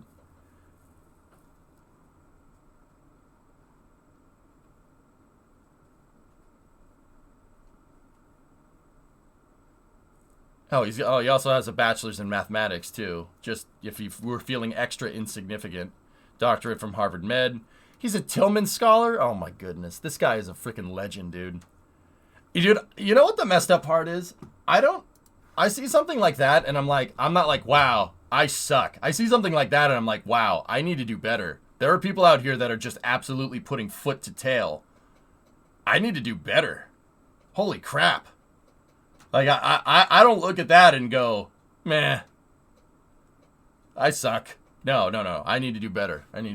That's freaking sick, dude. That's so inspiring. Dude, that's the guy I want. He needs to fly. He should fly. Yeah, that guy needs to go to the moon. Absolutely.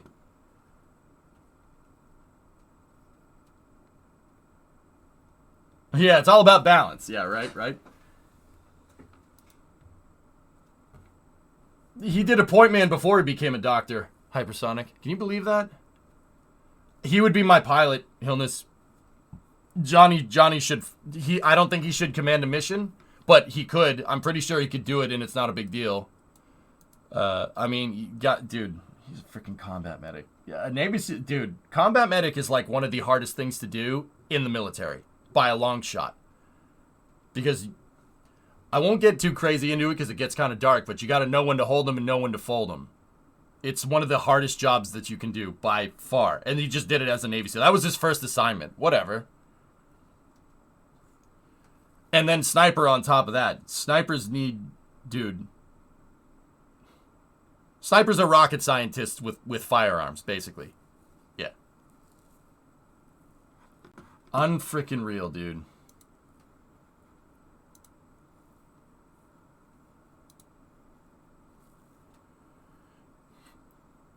Yeah, farm for sure. Unbelievable. Yeah, exactly, Horsto. He never flew, but since he joined the astronaut corps, he has his rating. But yeah, no, farm, like that's exactly right. I do agree with you. Just try to keep it classy in here. You're absolutely right.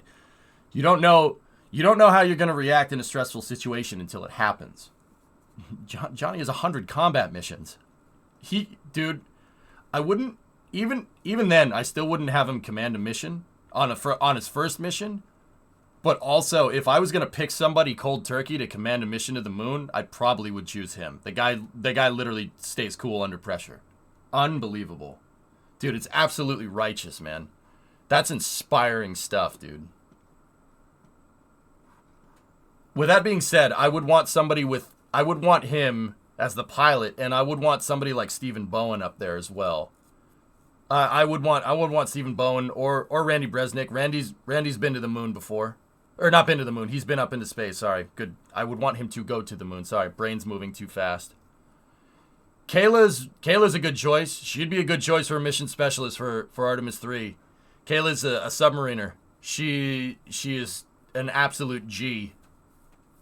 Submariners are another job where you really can't break under pressure, because piloting a submarine or doing anything on a submarine is pretty stressful work.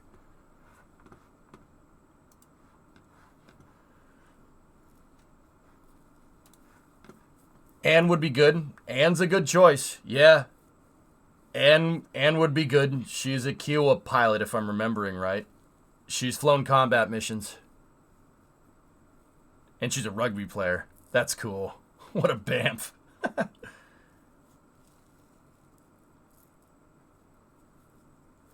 Yeah, she's a Kiowa pilot. So, guys, what do Kiowas do? So, it's got rockets on it, right? And it's got a machine gun on it. But Kiowa pilots, if you don't know, so if you look at the top of the Kiowa, right? It has that thing on it. See the ball up there? No, fuel is not stored there for a change, okay? So the Kiowa is not anything in particular. It's basically a civilian helicopter, right? With rocket launchers attached to the sides and whatnot. But what Kiowas do is they support Apaches. They support AH-64s. They support gunships. And they fly right up. They fly right up into combat. And they basically laze targets. Yeah, you need to have some balls doing that, because you're flying really close to the ground, because you need to laze the target for the gunship. Kiowa pilots have stones of steel. They're the targeters. That's what that ball is up there.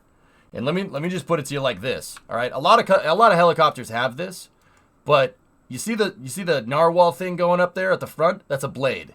You know why it's a blade? Because Kiowas fly so close to the ground, you never know where you're going to fly in front of a wire. That's what that thing does. It cuts wires. Because this thing flies so damn low to the ground. Well, you have one ball up there. You need another couple sets down here. Yeah, Kiowas get up into the suck really, really fast. Yeah, crazy rolls, dude. Yeah, those guys and gals, they get up real close. Like, we're talking a couple 100 feet away from the target and just, you know, where the thing is super vulnerable. Helicopters, so, guys, I mean, if there's anybody that's served, back me up on this, or don't, if if I get it wrong, please, because it's about getting it right. I know that. Helicopters are super freaking vulnerable when A, they're not moving, and B, they're close to the ground. Kiowas do both of those things. They're very vulnerable. Rockets, small arms fire, I mean, we know how much of a balancing act helicopters are, right? From playing with them in Kerbal, right? One thing, the Jesus nut disconnects and the whole thing falls out of the sky, right? Kiowa saved our butts during the Battle of Kabbalah. That's cool. Call the toe in. Right on, man. Yeah, the helicopters are super vulnerable when they're standing still and when they're low to the ground. Kiowas do both of those. Yeah, you have to be very crazy to fly on one of those things. And Anne's just like, yeah, I'll take care of it. It's no problem. No problem. Pray the Jesus nut. That's right. To be fair, that's true for all aircraft. But I mean, yeah, but an airplane flying low to the ground is not the same thing as a helicopter hovering a couple 100 feet off the deck.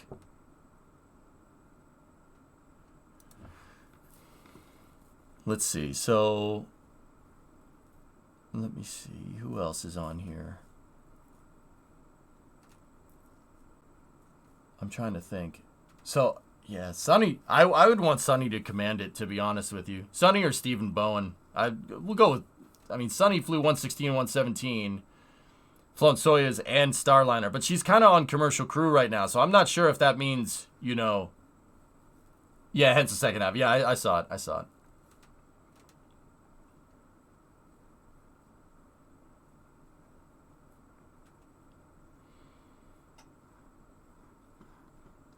I don't know if you saw my post when I came in, but I went to school with Jessica Meyer, who's going on this mission. On Artemis 2, Tigris? That's cool. Who's going on this mission? Wait, Jess Meyer is not on Artemis 2. That's Christina Cook, but yeah. Jess was there. She was there.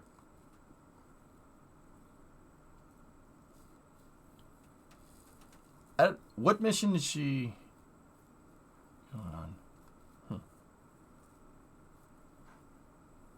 Actually, you know, guys, you know, call me a little nuts, but the crew with no assignment might be the crew, might be the next crew. I mean, who here doesn't have any assignment? Like, call me crazy. Johnny Kim's on there. Matt Dominic's on there. And then Zena Cardman is on there. I don't know too much about her. Oh, God, she's my age. I don't like that at all. Yep, nope, that's weird. Yep, nope. Don't like that. Don't like that. Don't like that at all. That's not cool. I don't like that at all. That's not neat. That's not cool. I have that with F1 drivers, dude. Yeah. Damn. Yeah, that might be it. Go at throttle up. Jean-Jacques, 17-month resub. That might be the crew. I mean, Xena, Matt, and Johnny with Sunita commanding the mission. That'd be cool. That's a pretty good crew. So Sonny on there with Johnny, Matt, and Xena. Yeah, that's a pretty good crew right there. Matt's yeah. I mean, once again, you can click on any one of these names and feel really stupid about yourself, but yeah. Yeah. 1,600 hours of flight time in 28 different aircraft, 400 carrier landings, 61 combat missions, and 200 flight test career landings. All right. All right.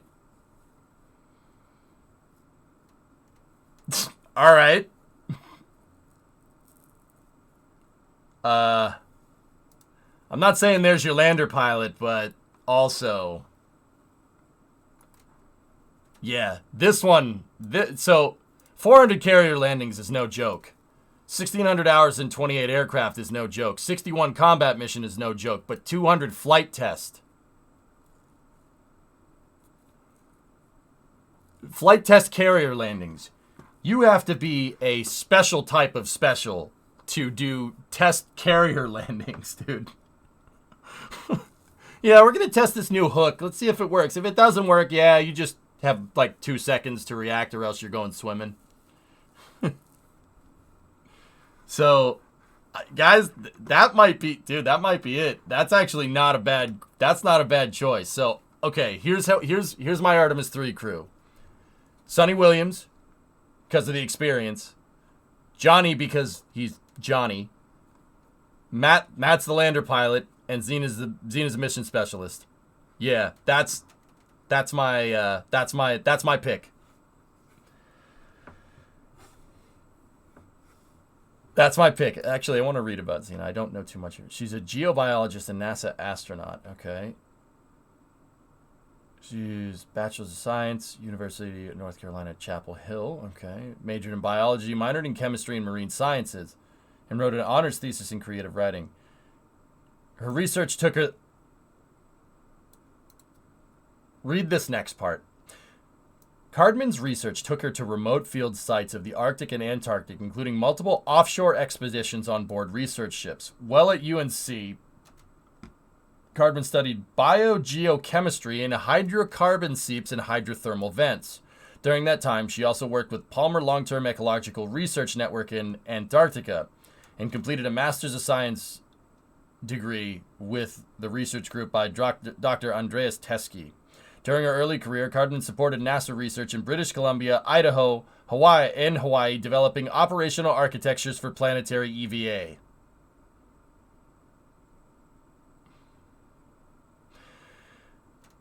She has sailed as an assistant engineer with the Sea Education Association, working in the engine room of a brigantine. I'm not sure what that is.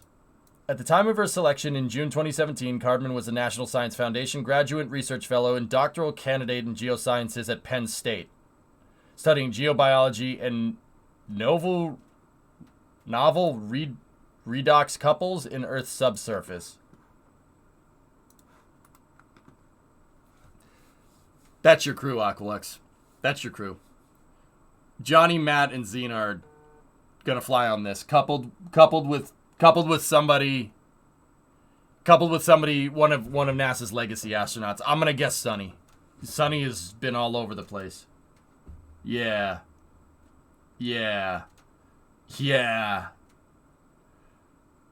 What was a bit scary was watching the new pilots landing trainers on a carrier. They'd be all over the place coming in on the slope. Oh, Caviar, I'd believe that. If you were, what's the name? LSO, a white shirt, right? Yeah, if you're LSO, it's like, go that way. You're not coming in right.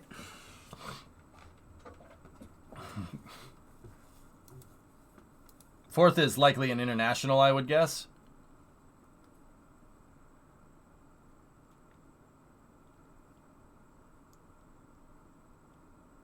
Find the white shirts clip from Hot Shots. Yep, lost a wing. You got another one. Lost that one too. Bringing her in. That's pretty cool, man. Yeah. That's, yeah. Reading about astronauts makes me feel really... Yeah. I need to do better. We aren't doing good enough. Well, International is supposed to be on Artemis 4, Roger, from what I understand. That's why. I honestly think, like, those people with unassigned missions, Matt would be a great pilot. Matt would be a great lander pilot. Johnny would be a good command module pilot or Orion pilot. Xena would be a great, should be good for work down on the surface. And Sunny would be a good commander because she has a lot of experience behind everything. I feel like a complete failure. There's always time to fix that, dude. Right? Like...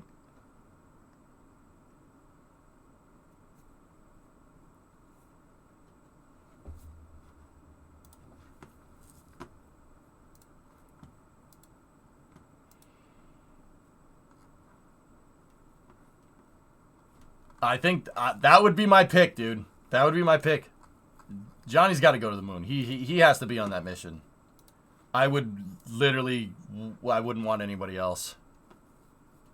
I mean, there's a lot of talent on that, but also, actually, Woody Hoberg would be actually a really, really, really good choice for another lunar mission. You want to feel insignificant? He's actually up in space right now. Woody's up there on Crew 6. This guy. So, check this out. This is bad. This is bad. Woody was born on September 16th, 1985 in Pittsburgh. While attending North Allegheny High School, he competed in the first ever Team America Rocketry Challenge and competed in the national finals. He received a Bachelor's of Science in Aeronautics and Astronautics from MIT in 2008. He earned a Master's of Science in 2011, followed by a PhD in 2013 in Electrical Engineering and Computer Science at the University of California, Berkeley. This guy's double majoring. Okay. After completing his doctorate, he worked in product development at Boeing until 2014 when he became an assistant professor at MIT.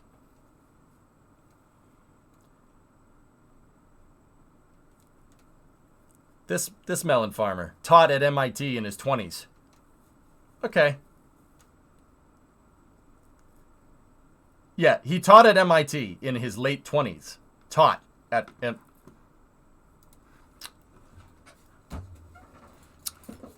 Okay.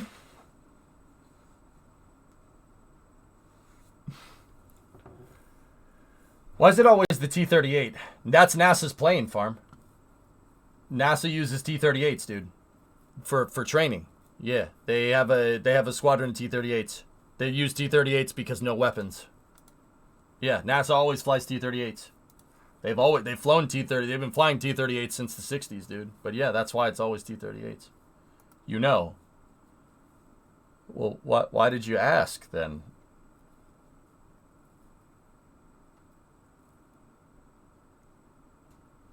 T-38s are a great plane. Great design, really. And I'll be honest with you, T-38s are going to come up a lot.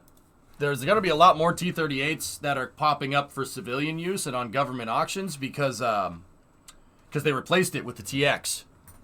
Boeing got a contract for a new trainer plane.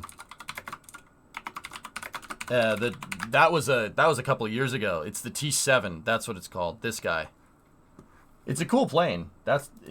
So what these trainer planes are basically, that's it right there. What they basically are is it's a jet without any weapon systems on it. It's just to get you familiarized with flying a jet, like, so you can fly something that's not an F-18 before you fly an F-18.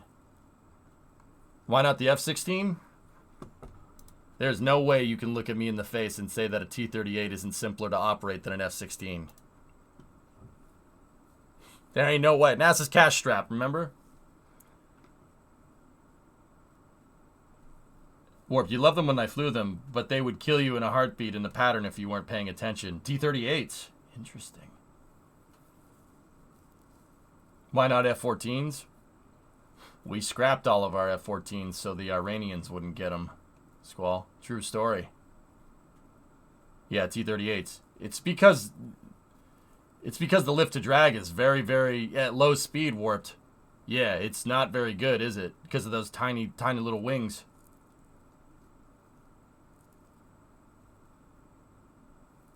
You see the NASA ones all the time around Ellington? Well, that's their base of operation. Booster 7 is being fueled. Cool.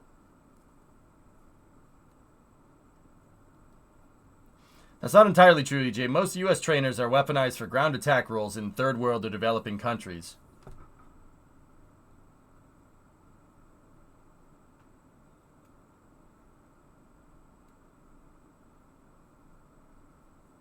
So I said that the T-38s are used for training pilots and they have no weapon systems on them. And then you said right after that if they're not used for training, then they have weapon systems on them.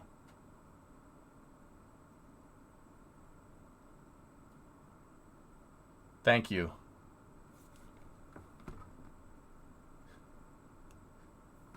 Thanks for the insight, Nikita. I appreciate it. Have you? Sorry, man. I'm just busting your chops, man. Feels okay, man. Any news on the KSP2 challenge? Copy bearers. Have you watched the OFT animation already, or are you watching it with the stream? OFT animation. From SpaceX, or what? There was the AT-38B, which dropped BDU-33s, also known as Smurf turds. But they're all T-38Cs now. They didn't... Wait a minute, Nikita. They didn't use T-38s. Those were F-5s. F-5 was Northrop's export fighter, right? They didn't... It wasn't T-38s. It was an F-5. That's a different plane.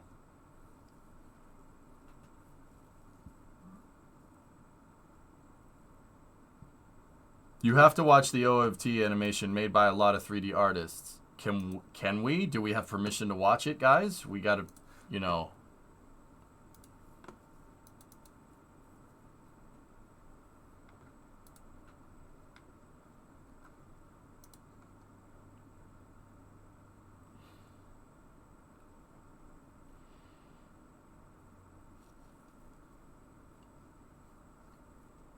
I have a rule with anything that's done by like other spaceflight creators. I really try to ask permission.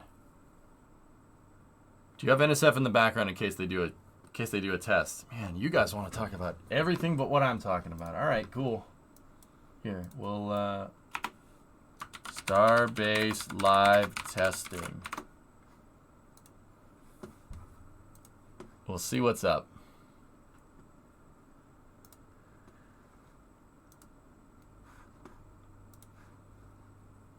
Or things like that, they probably have, because as we already learned with SLS, look at that bird. If there's any sort of I'll be right gap, back. 1 second. I made a coffee a second ago. I gotta go grab it. In theory, anything can leak if you have a very reasonable gap in your seals and things like that.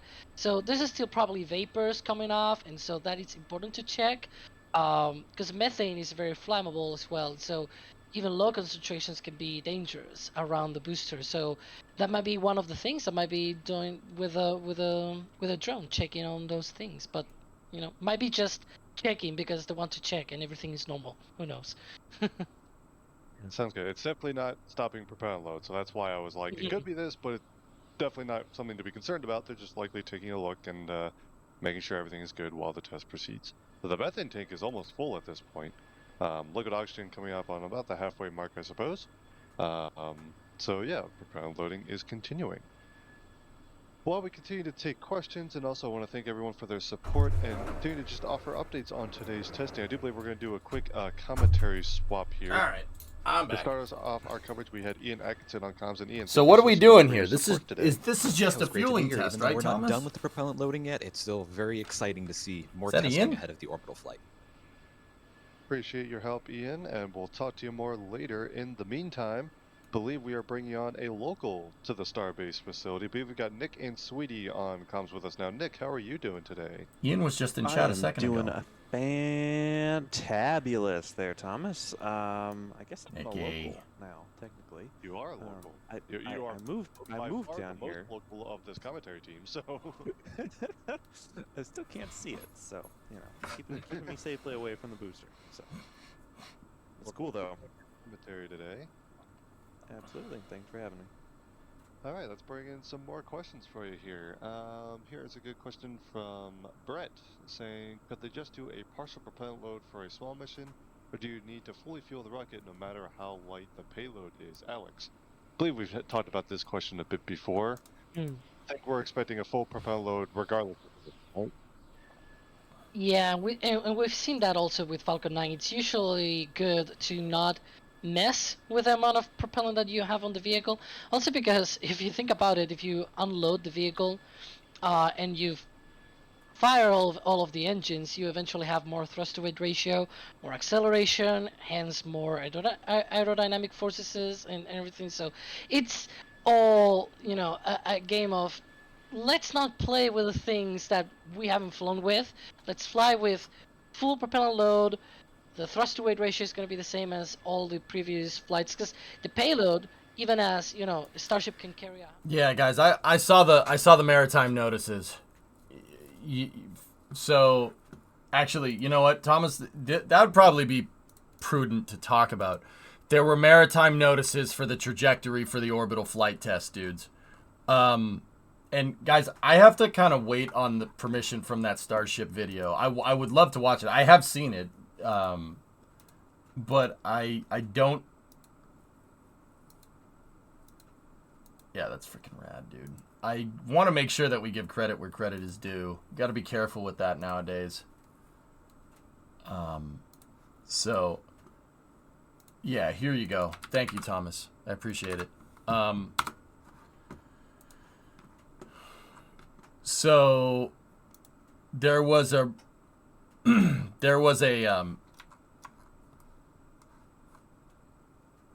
NOTAM basically, and a flight restriction and a shipping restriction here and over here for this test. Just as we thought, they're going through the strait right here between Florida and Cuba. That's pretty much. That's really that's the trajectory that you'd fly on a test flight. Either that or try to go through between the Yucatan and Cuba, but that's not. Nah, you don't want to do that. Yeah, the notices, and then also there's one in Hawaii as well. Yep, there's one in Hawaii that's out in the Pacific testing range. So we did get marine traffic restrictions here, which is. I'll be honest with you, that's a pretty big restriction. But that is this type of area that's cordoned off is that's pretty much on par for a test flight.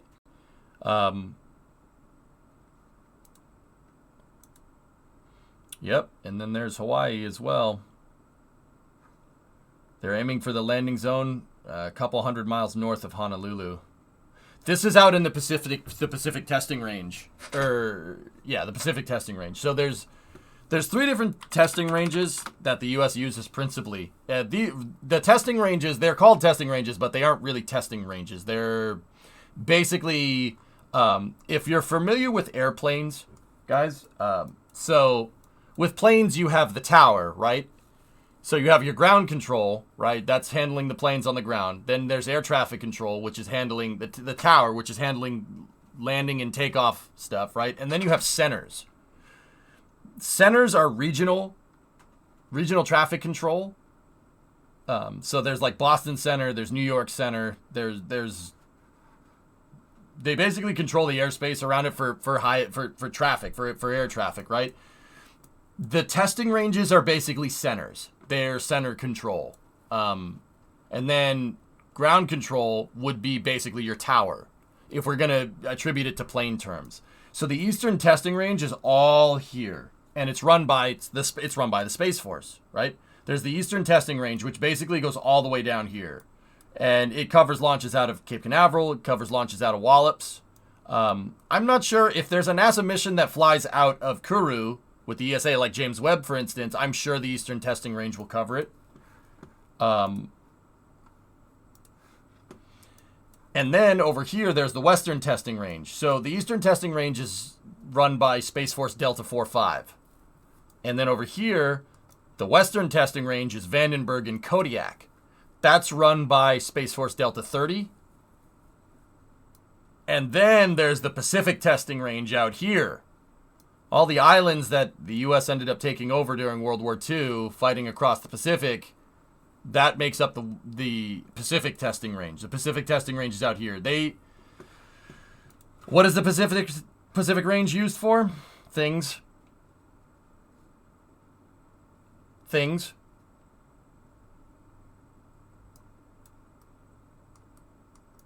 It's used for things.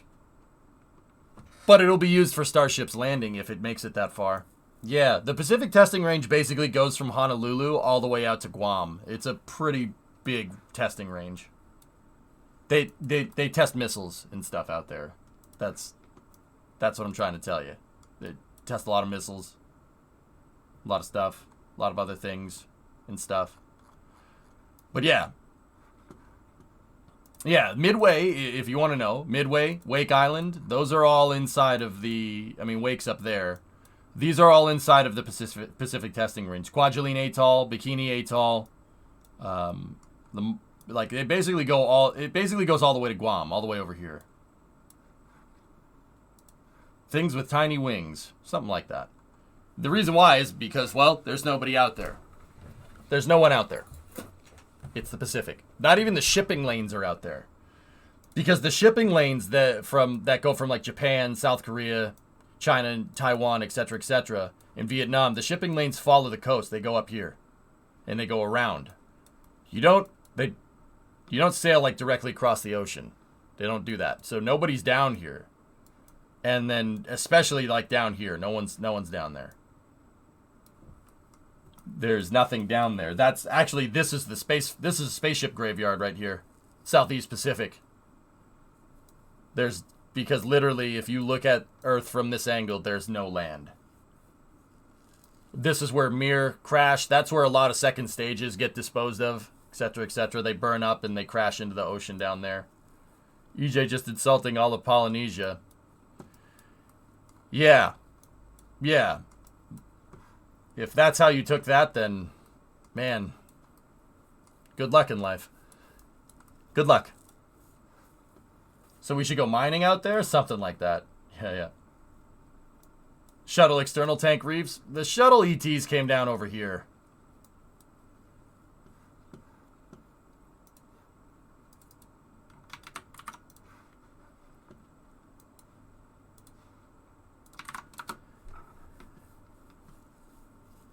Yeah, dad joke. I retweeted this. It's pretty awesome. Dude, you know what's crazy? I knew a guy. I worked with a guy, believe it or not, at Best Buy, of all places, that actually served with Reed, which is weird. Yeah. I'm trolling, of course. Yeah, I know. But if you're going to troll me, I'm going to troll you right back. See, Wiz, the problem is that there's two things. Sometimes I don't think people realize when I'm just dishing it out. And I don't think people realize that we're both kidding. Like sometimes I think about that. If somebody's new that just came into the stream and they clicked on it and they heard me say that, they were probably like, this guy's a dick. I'm leaving now. Like, oops. Sometimes I lay it on too thick, man. Sometimes I lay it on way too thick. I oversell it, and that's not good, and people think I'm serious. I've gotten DMs about that. Did you really mean that? No.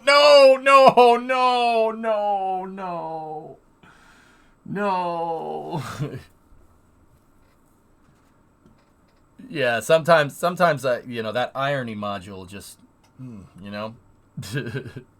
Anyway. So let's go over and see what's going back on with the booster. Nah, you're cool. Nerd, but cool. You know what, Farm? I'll take that. I'll take it, dude. Nerd, but cool is fine with me, man. You can tell it's because I'm from Boston. It's because I'm from the Northeast. We're all jerks. We don't like, we're all stubborn pieces of trash up here. From Philly to Boston, we all are. You know why we all are? Because we're all the same and we all hate each other. I don't like people from New York. People from Philly don't like anyone. I don't like people from Philly. Like, that's just how that works. We're all on the same page of equal and opposite, like, jerkery. You know what I mean? Like, we don't like each other. Screw them.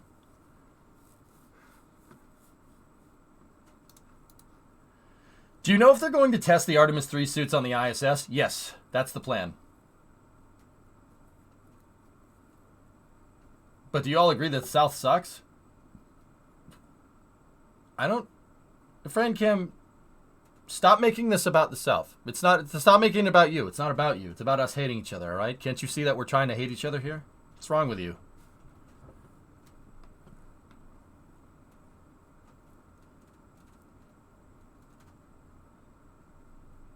You hate us? I don't even think about you people. Yeah, sure you don't. You gotta learn how to lie better. I'm glad that I'm from Germany. Okay. Oh, Florida, so it's easy. I like Florida, Fran. Is that messed up? I lived in Florida. It's the only other state I've ever lived in, aside from Massachusetts. I like Florida. Oops. I guess that's controversial to say nowadays, but I've been saying that for a decade. You know, like, dude, nothing matches being able to go out on my back porch and see a rocket launch into space. Okay, that's pretty cool.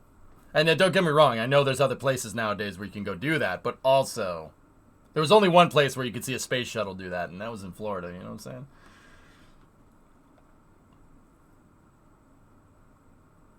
Yes, but I like Haenendock. Haenendock is a very nice place to live. Bitterballenstraat.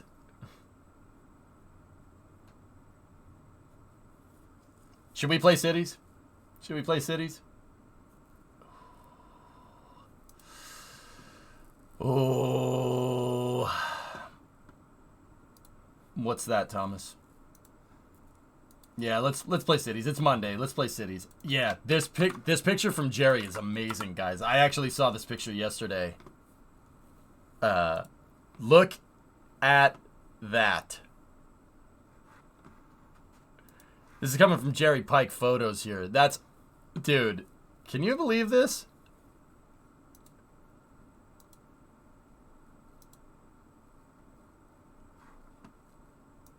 Look at bottom of the booster. Octograbber was not deployed. Oh yeah, they got the old airplane jacks going on there. Interesting.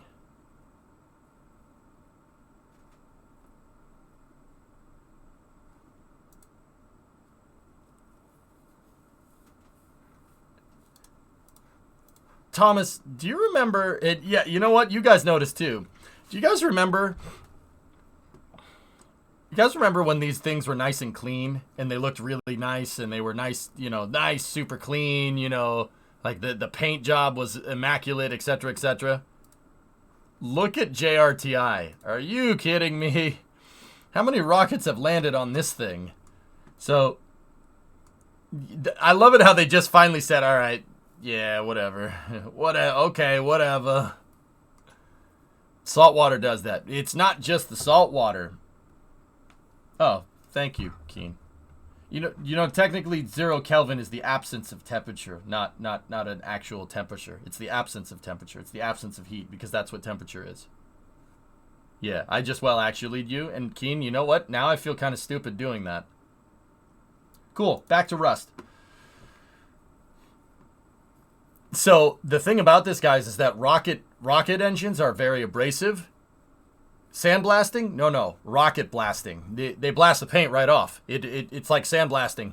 It'll just blast the paint right off. That's why it's so damn rusty, because every time a rocket lands, it blasts the paint off, and then salt water does its thing. I mean, some of it gets covered in coking, right? You get some coking, which is combustion byproducts from the Merlin engine, which is why it's kind of splotty and not like one just big rust puddle underneath it. But yeah. Yeah, that's how it be, man.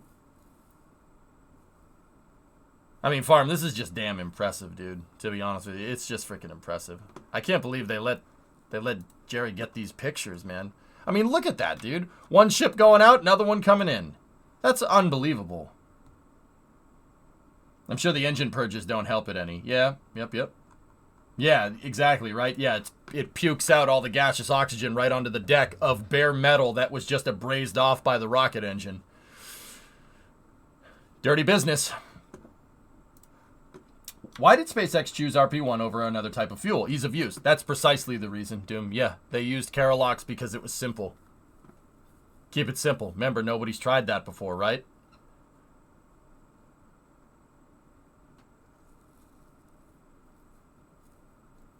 Navy guys, I got a question. What's counterbalancing all this crap on the back of ASOG?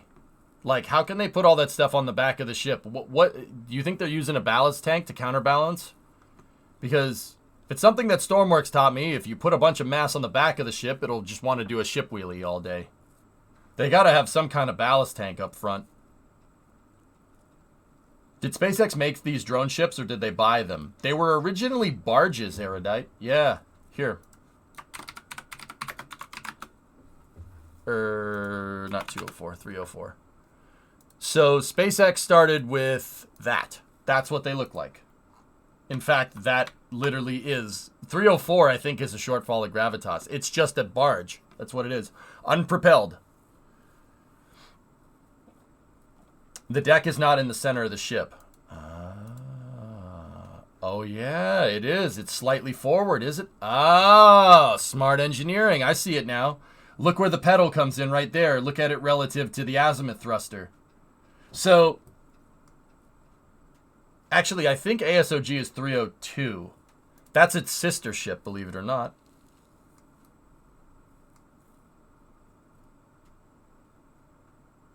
.302 is the shortfall. 303 is JRTI. 304 is, of course, I Still Love You. Yep. Erudite, these just started life as just an unpropelled barge. And SpaceX bought them. So they bought them, and it's easier to see it with just read the instructions as opposed to shortfall of gravitas. But they basically took oil rig azimuth thrusters. So the type of thruster system that's used to keep an oil rig centered over its drilling well. Because if you look at types of oil rigs, right? There are kinds that are anchored into the ground. So the jackup rig, like that, the jackup rigs are really easy to spot because they have those huge truss segments that stick out, right? There's drilling barges, semi-submersibles, and drill ships. They lifted components off of the semi-submersibles and the drilling barges. Mostly the drilling barge. So the drilling barge needs to stay centered over the well. Because at the end of the day, when you drill for oil, right, it's a drill. It spins. It has to stay centered. It has to be one big straight line. I mean, it can move back and forth with some deflection a little bit, but it's basically a big rotor rooter for the ground. You have to stay centered over the well. If you're not centered over the well, you snap the drill, well, good luck with that one. That doesn't end well. And 300 was the OG, just read the instructions before they went with 2 new builds. That's right. Yeah, there you go, Thomas. Yep. So SpaceX lifted some oil rig, some drilling ship components. They lifted some stuff from the petroleum industry here. And then mounted all the equipment needed to operate the thrusters with GPS, etc., etc. So there are thrusters on here that can turn 360 degrees. There's 4 of them at each corner, and that's what keeps the drone ship centered on a spot via GPS, just like an oil drilling barge would stay centered over the well, right? Slackster, 29-month resub. Look up troll oil rig. That's a different type of oil rig. Is that what they lifted this off of, Rob? Yeah, and leave a $2 million bit in the ground. Yeah, Farman, indeed. Yeah, there's some deflection with the drills, but for the most part, you got to stay pretty centered. If there's too much deflection, the bit snaps and then you're screwed. Yeah, that's not a good thing when that happens. Yeah, they have azimuth thrusters. So what's an azimuth thruster? An azimuth thruster is basically a ship screw that's on a hinge that can turn 360 degrees. That's what keeps the thing centered. Literally screwed. Yeah. You don't want that to happen. If I recall correctly, that's what happened to Deepwater Horizon. Deepwater Horizon had the bit jam or something. They didn't snap the line. There was pressure that built up in the bit because. Hold on, hang on. Let me read. Hold on. Yeah, gas built up in the line farm, but I forget how. What happened here?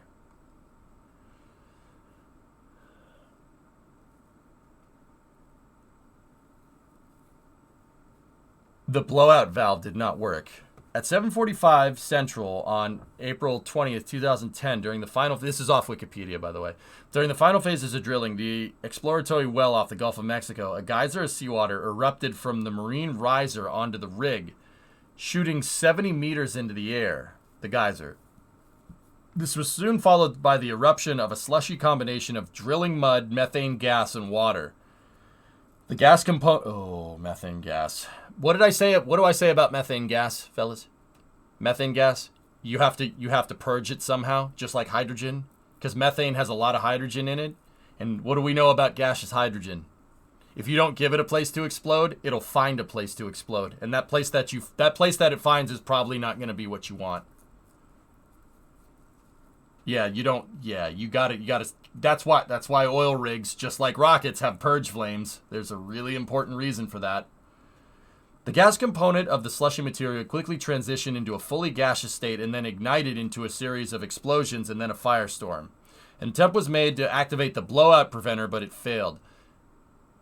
The final defense to prevent an oil spill, a device known as a blind shear ram, was activated but failed to plug the well. Yeah, sometimes the blind shear ram. I remember that. They intentionally sever the well to plug it. They sever the line on purpose. Jeepers creepers.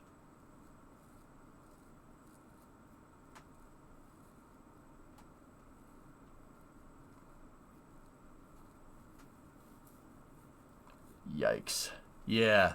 How did the gas build up in the line, though? What did they do? They did something. They did something to cause the line to pressurize. They pressurized the drilling rig, which is probably not a good thing. They hit a gas pocket.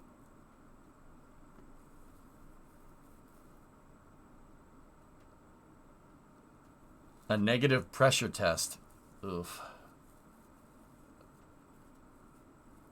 The gas is already there. Yeah, it's a byproduct of drilling. Yeah, I got you. They hit an unknown gas pocket under the seafloor. According to BP's internal investigation, a bubble of methane gas escaped from the well and shot up the drill column. Oh. Expanding quickly as it burst through several seals and barriers before exploding.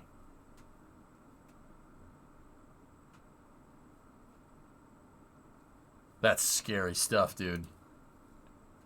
Holy cow. And so they have a check valve, right? There's a check and a blowout valve in case this happens, and it didn't work. Whoops. Ooh. Anyway, azimuth thrusters on the barges, that's what they use. So let's go take a look at Booster 7 again, and then we'll jump into cities, dudes. What was this? That was the Deepwater Horizon, Blue. We were talking about the azimuth thrusters on SpaceX's drone ships are needed to center yourself over the drilling well, because if you don't center yourself and you get too much deflection in the line, it can snap. And if it snaps, you get an oil leak. Or an oil spill, I should say. Oil leaks are something that happen on cars. And helicopters. And any mechanical equipment. SVO. Hello, fellow Ford man. Go and throttle up. Work on the truck this weekend? I did a lot of work on the truck, dude. I don't think my garage cam is on right now. SVO, I degreased and sanded down the entire 9-inch rear end over the weekend. I have the center section painted, and it's painted Ford factory spec from the 50s, so the center section on the 9-inch is like fire engine red.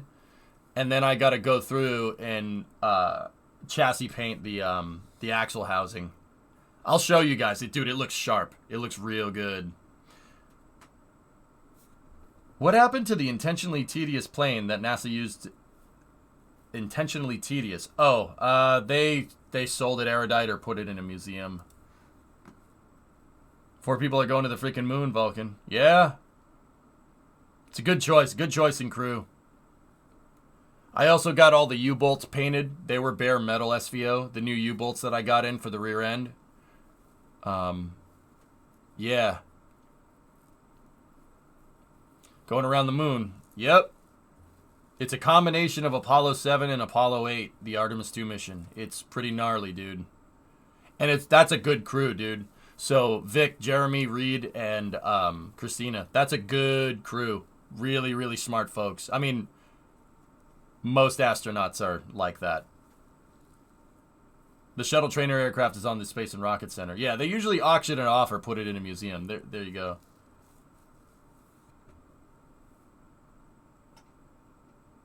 One of your friend's dads worked on Deepwater Horizon and was part of the crew. Turbo. And was part of the crew that got off before it exploded. I mean, 04, can you believe that, dude? Like, That's some like Final Destination stuff, dude. Fun stuff. I was drilling out the desert. We hit 5,000 feet, and the kick-out directional, and the thing started growling like nothing I've ever heard. The Earth will win always. Yeah, Farm. That's it's a good thing to keep in the back of your mind when you're screwing with Mother Nature. The Earth doesn't give a flying frick that we exist on it. You're right. The Earth does not care. Earthquakes are a good example of that. Tornadoes for, folks in the Midwest. Heart goes out to those people. That tornado got nuts real quick, The Earth does not care that we exist on it. If it decides we don't want to exist on it, well, we really don't have much say in that matter now, do we?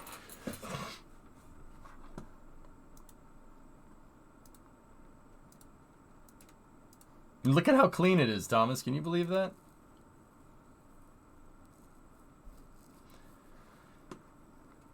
You're painting your engine and transmission anodized blue. Nice, Chris. Nice. Sir, you need a blow-off valve. It's going to damage your ball bearings with that backfeed. Yeah, you're right. You're not wrong. He never went back on an oil rig and changed jobs and has a desk job. I don't blame you, 04. Because, yeah, what happened to Deepwater Horizon? Dude, that can happen to anybody. I mean, that's just, you need better surveying, right? You need geologists, planetary geologists that will help with that. Actually, planetary geologists can make a killing in the oil industry doing that. I'm very familiar with Deepwater Horizon. My grandfather was an oil rig manager. He was on another rig when it happened. I mean, Blue, that's just that's like Columbia tier freak accident, dude. I mean, the fact that the check valve or the blowout valve didn't work is kind of concerning from an engineering standpoint. I'd be like, why didn't that work? That means that, uh-oh. But, yeah. Shai, can I just say I had your first day of internship today, and guess what? You'd service 4 of those azimuths today. How cool is that? Oh, that's neat. What is Deepwater Horizon? It was an oil rig that blew up in 2010. Salute, yeah.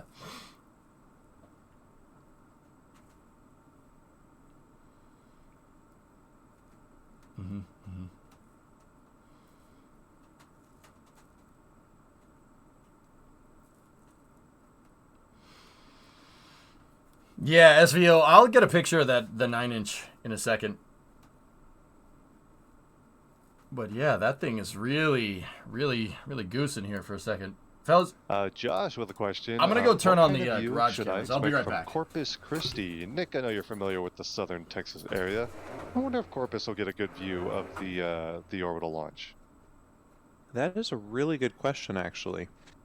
I haven't done any thought into that, but if you give me just a few 2 seconds here, let me see how far north Corpus Christi is from Brownsville. I wouldn't be surprised if, similar how you can see launches from the Cape, like a little further north, Google Maps is telling me it's 2 hours and 30 minutes, but what's the mileage? Come on, Google. Well, if I want to drive there, it's 160 miles. So it's probably like 130 miles north of Brownsville as the crow flies. Would that be kind of like Jacksonville area? Ooh. Or... Look at that. Mm-hmm. Venting from the methane tank up top. Log's tank is almost completely full too. We're waiting for them to top that off. But yeah, so I mean that's in the realm of, Florida launches. You can sometimes see all the way to the southern tip of Florida and all the way north above Florida even. So I think that's all in the realm of possibilities, I'd say. I'd say so as well. Yeah, let me see what other messages we've got here. Got a question here from Hazelnut saying, what is that black line or cable going down the booster but is on top of the white, not getting frosty itself? Also on that left-hand side view, you see it just above the quick disconnect. You definitely see it on some of our other camera views too. I don't, does SpaceX call that a raceway, or is that only a term used by like everyone else? I don't. Alex, maybe you know. The lines going up the side of the booster. I know there's You mean a lot of it is data lines and things like that, right? the black line might be referring to the pipes up the booster. So you can see there on the QD, on the quick disconnect, Yeah. there are 2 sets of pipes. The one closer to the camera I believe that is for wiring and things like that, and the other set is for pipes for the pressurization system. Here we go. And one pipe goes to the oxygen tank, and the other one goes to the methane tank all the way. Sides are like 180 degrees. There's also 2 pipes, one for methane and one for oxygen. Okay, so fellas, real quick, here. So I moved the camera so you guys could see it. SEO, check this out. There it is. See, I made a little painting station up front. Dude, that thing was so freaking greasy. There was so much crap on it. It took forever to clean out all those fins. Yeah, that was annoying. It took a long time. Yeah, but the center section on the old Fords from the 50s, the center section was red, so I got red engine enamel. Do you have an air compressor? Yeah, of course I do. I'm doing it with spray cans right now, dude. Giving it a Craigslist. Dude, it's rebuilt. I just lost the receipts.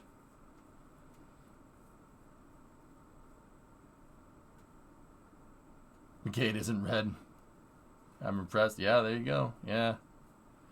I had something up on the door so I wouldn't overspray the door. Get one of those sandblasting hoses and suck from a bucket. Yeah. In good time, man. In good time. I'm slowly building up the tools that I need to get a full shop in the garage, but your odometer. Ooh. Oh yeah, Sawyer, that's I don't know what happened to that thing. Jeez.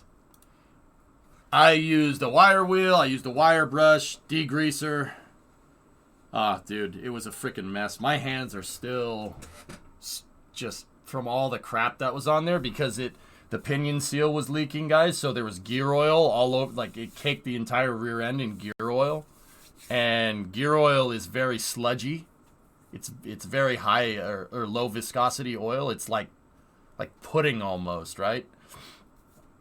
And dude, that thing caked the whole thing, and all the dirt and grime and stuff that you get from driving down the road sticks to it. I don't have lava soap. I have fast orange, and that, dude, like, even still, you can still see, like, my hands are still totally messed up. I was using wire brushes, but yeah, I got it. I got it all. It took a long time. Hey, Laser, gifted a sub. There you go. But yeah, that's it. And then I painted all the U-bolts too. What were your local sandblaster charge? I have no idea.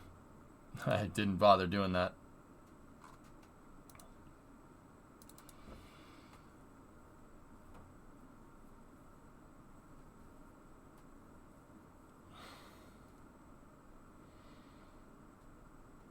It looks like humidity got to it, Sawyer. That looks like water is getting inside of the liquid crystal display, but that's just... that's just me. Legit question. Do you ever think getting your bike and strapping an Estes motor to it? No. It's not that big of a deal, it's just annoying. What is a U-bolt? Sorry if that's too stupid of a question. Alright, give me 1 second. I'll be right back.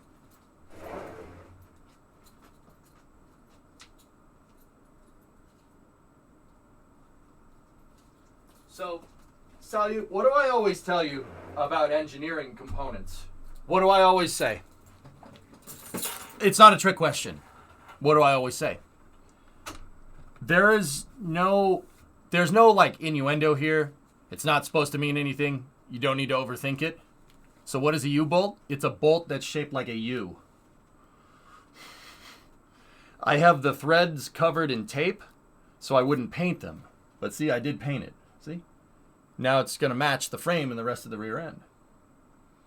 Yeah. What is a U-bolt? It's a bolt that's shaped like a U. That's it. So what does this do? This holds the axle to the leaf springs. So the leaf spring will be right here, right? So we're looking at the truck from the side. So the wheel would be right here. Your leaf spring is right here. It's actually... Yeah, the leaf spring would be going this way, right? So the U-bolt goes on top of the leaf spring, and then there's another piece that you bolt to the bottom of this, and it clamps the axle to the leaf spring. That's all. Yeah, it's just used to, it holds the axle to the spring. That's it. And why is it called a U-bolt? It's shaped like a U. There's a lot of engineering that's like that. If it's called a U-bolt, chances are it's a bolt that's shaped like a U. Engineers are not good at coming up with cool names for things. Okay, then where does the turbine go? In the turbine housing. If it quacks, it's a duck. There you go. Yeah, the U-bolt has the clamping plate too. Yeah, here, I have that as well.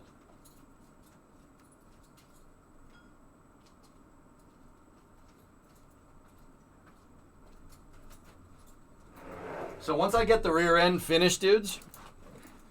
So to be fair, I did have my clamping plate and the shock mount. They were sandblasted because my dad knows a guy that has a sandblaster, but I didn't bother to do it with the entire rear end. I probably could have, but so here.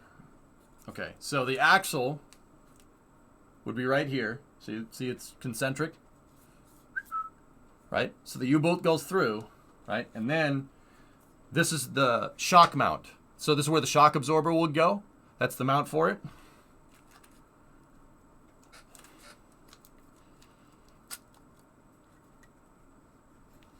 It goes like that. So the U-bolt, leaf spring, axle, clamp, shock mount. And then there's nuts and bolts that clamp the U-bolt to everything. Basically just holds everything together.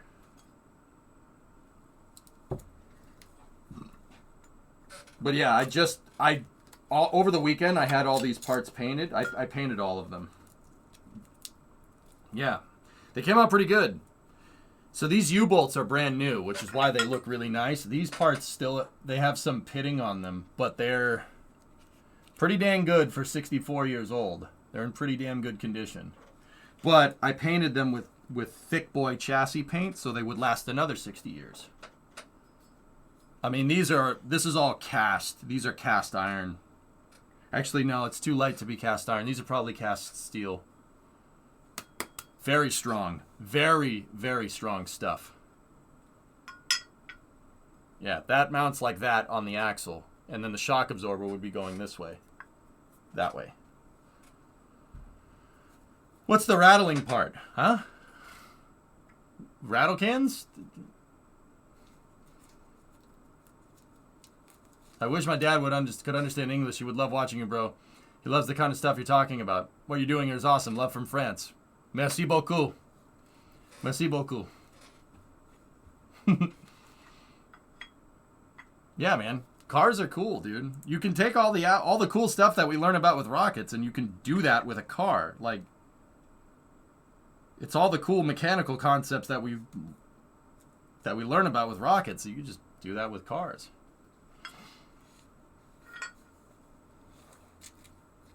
Spray paint, yeah. Funny, they don't make cars like they used to. New lighter cars are soft and squishy. I mean, this is a truck Friday. Yeah, it's truck parts. But yeah, parts from the 50s are beefy, dude. Look at this axle clamp. This thing is heavy, man. It's freaking diesel, man. This is a light duty truck part. What size muffler bearings do you use? Oh, at least 3 mil. But anyway, yeah, that's what I did over the weekend. Did a lot of painting, a lot of cleaning.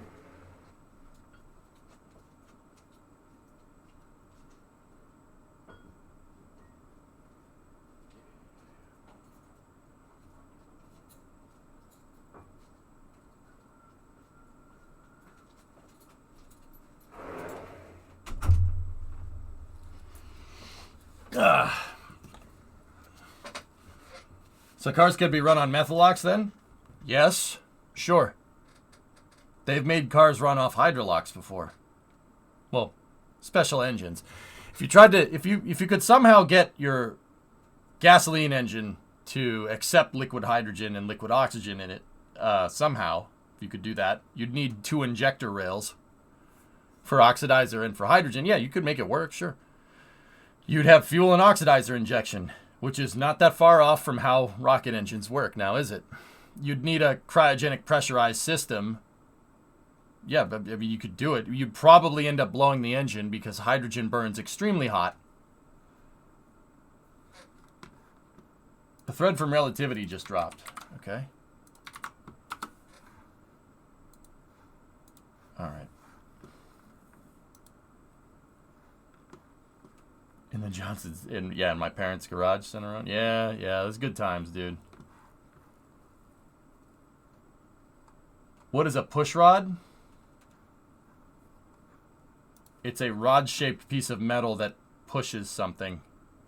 Push rods in engines are used to actuate the valve train on older style motors. Well, not necessarily older style motors, on engines that are called push rod engines. Generally push rod engines are cam in block, so the camshaft is inside of the engine block. Cam in block, overhead valve, internal combustion engines.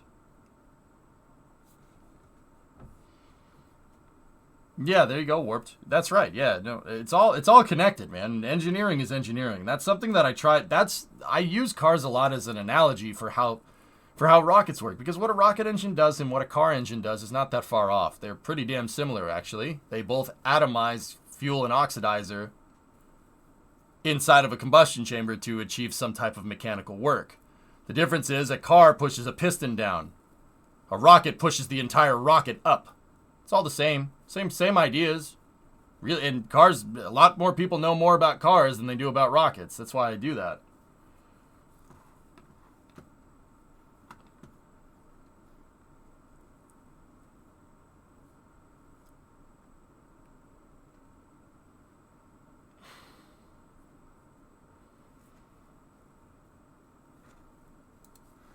Anyway, this is relativity's thread. Let's see what we got.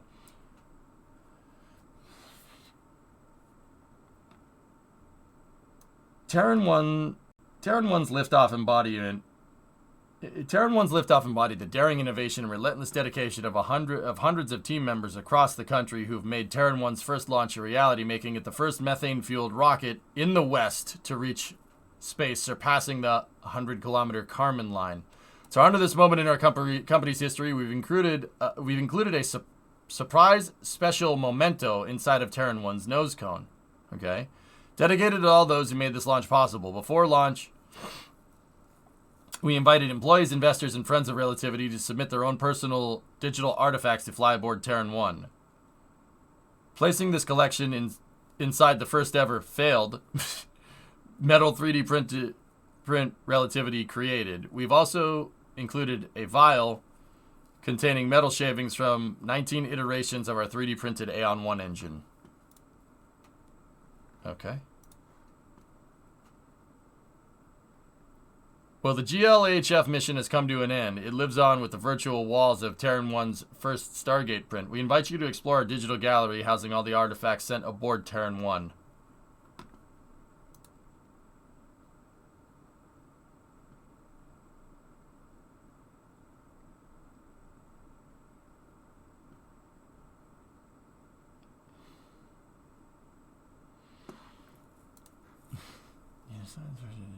Voodoo, consider this, bud. Consider this. If we knew the answer, life would be boring as hell, wouldn't it? Just food for thought.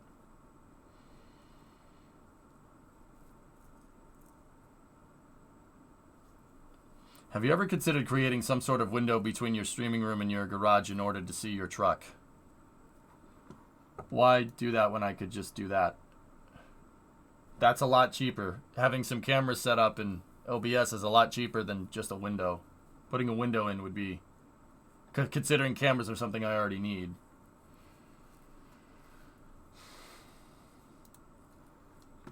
Anyway. Alright, guys. I think it's time for Han and Doc. Having truck cam like people like pet cam. Yeah. Alright. You should check the motorsports page on your Discord.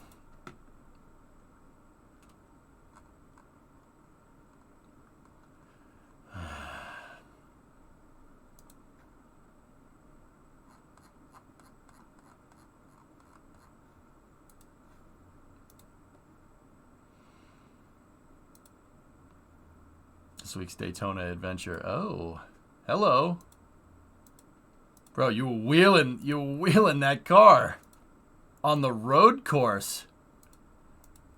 On the road course. Good for you. Wait a minute. Is that a... Hold on. What's this picture? Dude, no way. Oh, that's cool. A 14-hour enduro. Damn, dude.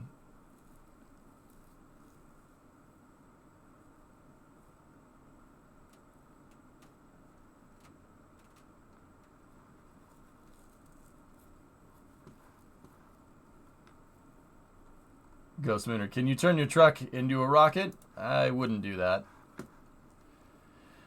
No, the booster it's just a fuel test, Vasia. I didn't see it.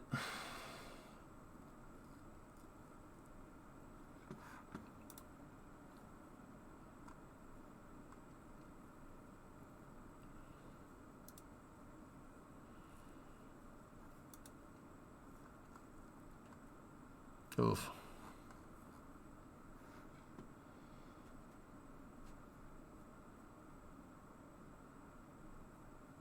That's cool. First event for the car, no major issues, but we were fighting engine temperatures all day. It's got to be from the brakes, dude. The Roval will kick the trash out of the brakes on the car, right? Like brakes and tire temp, all that added heat, because the thing wasn't designed to do that, right? All that added heat, yeah, that's gonna, plus a GDI engine, like, that's really gonna, yeah, it's really gonna build up a lot of heat. That's cool though, dude, that you raced the Roval over the weekend. Finished 4th in a 35 car class. Pretty good, man. That's pretty good, dude. That's pretty good. Anyway, let's play some cities, dudes. Let's play some cities. Oh.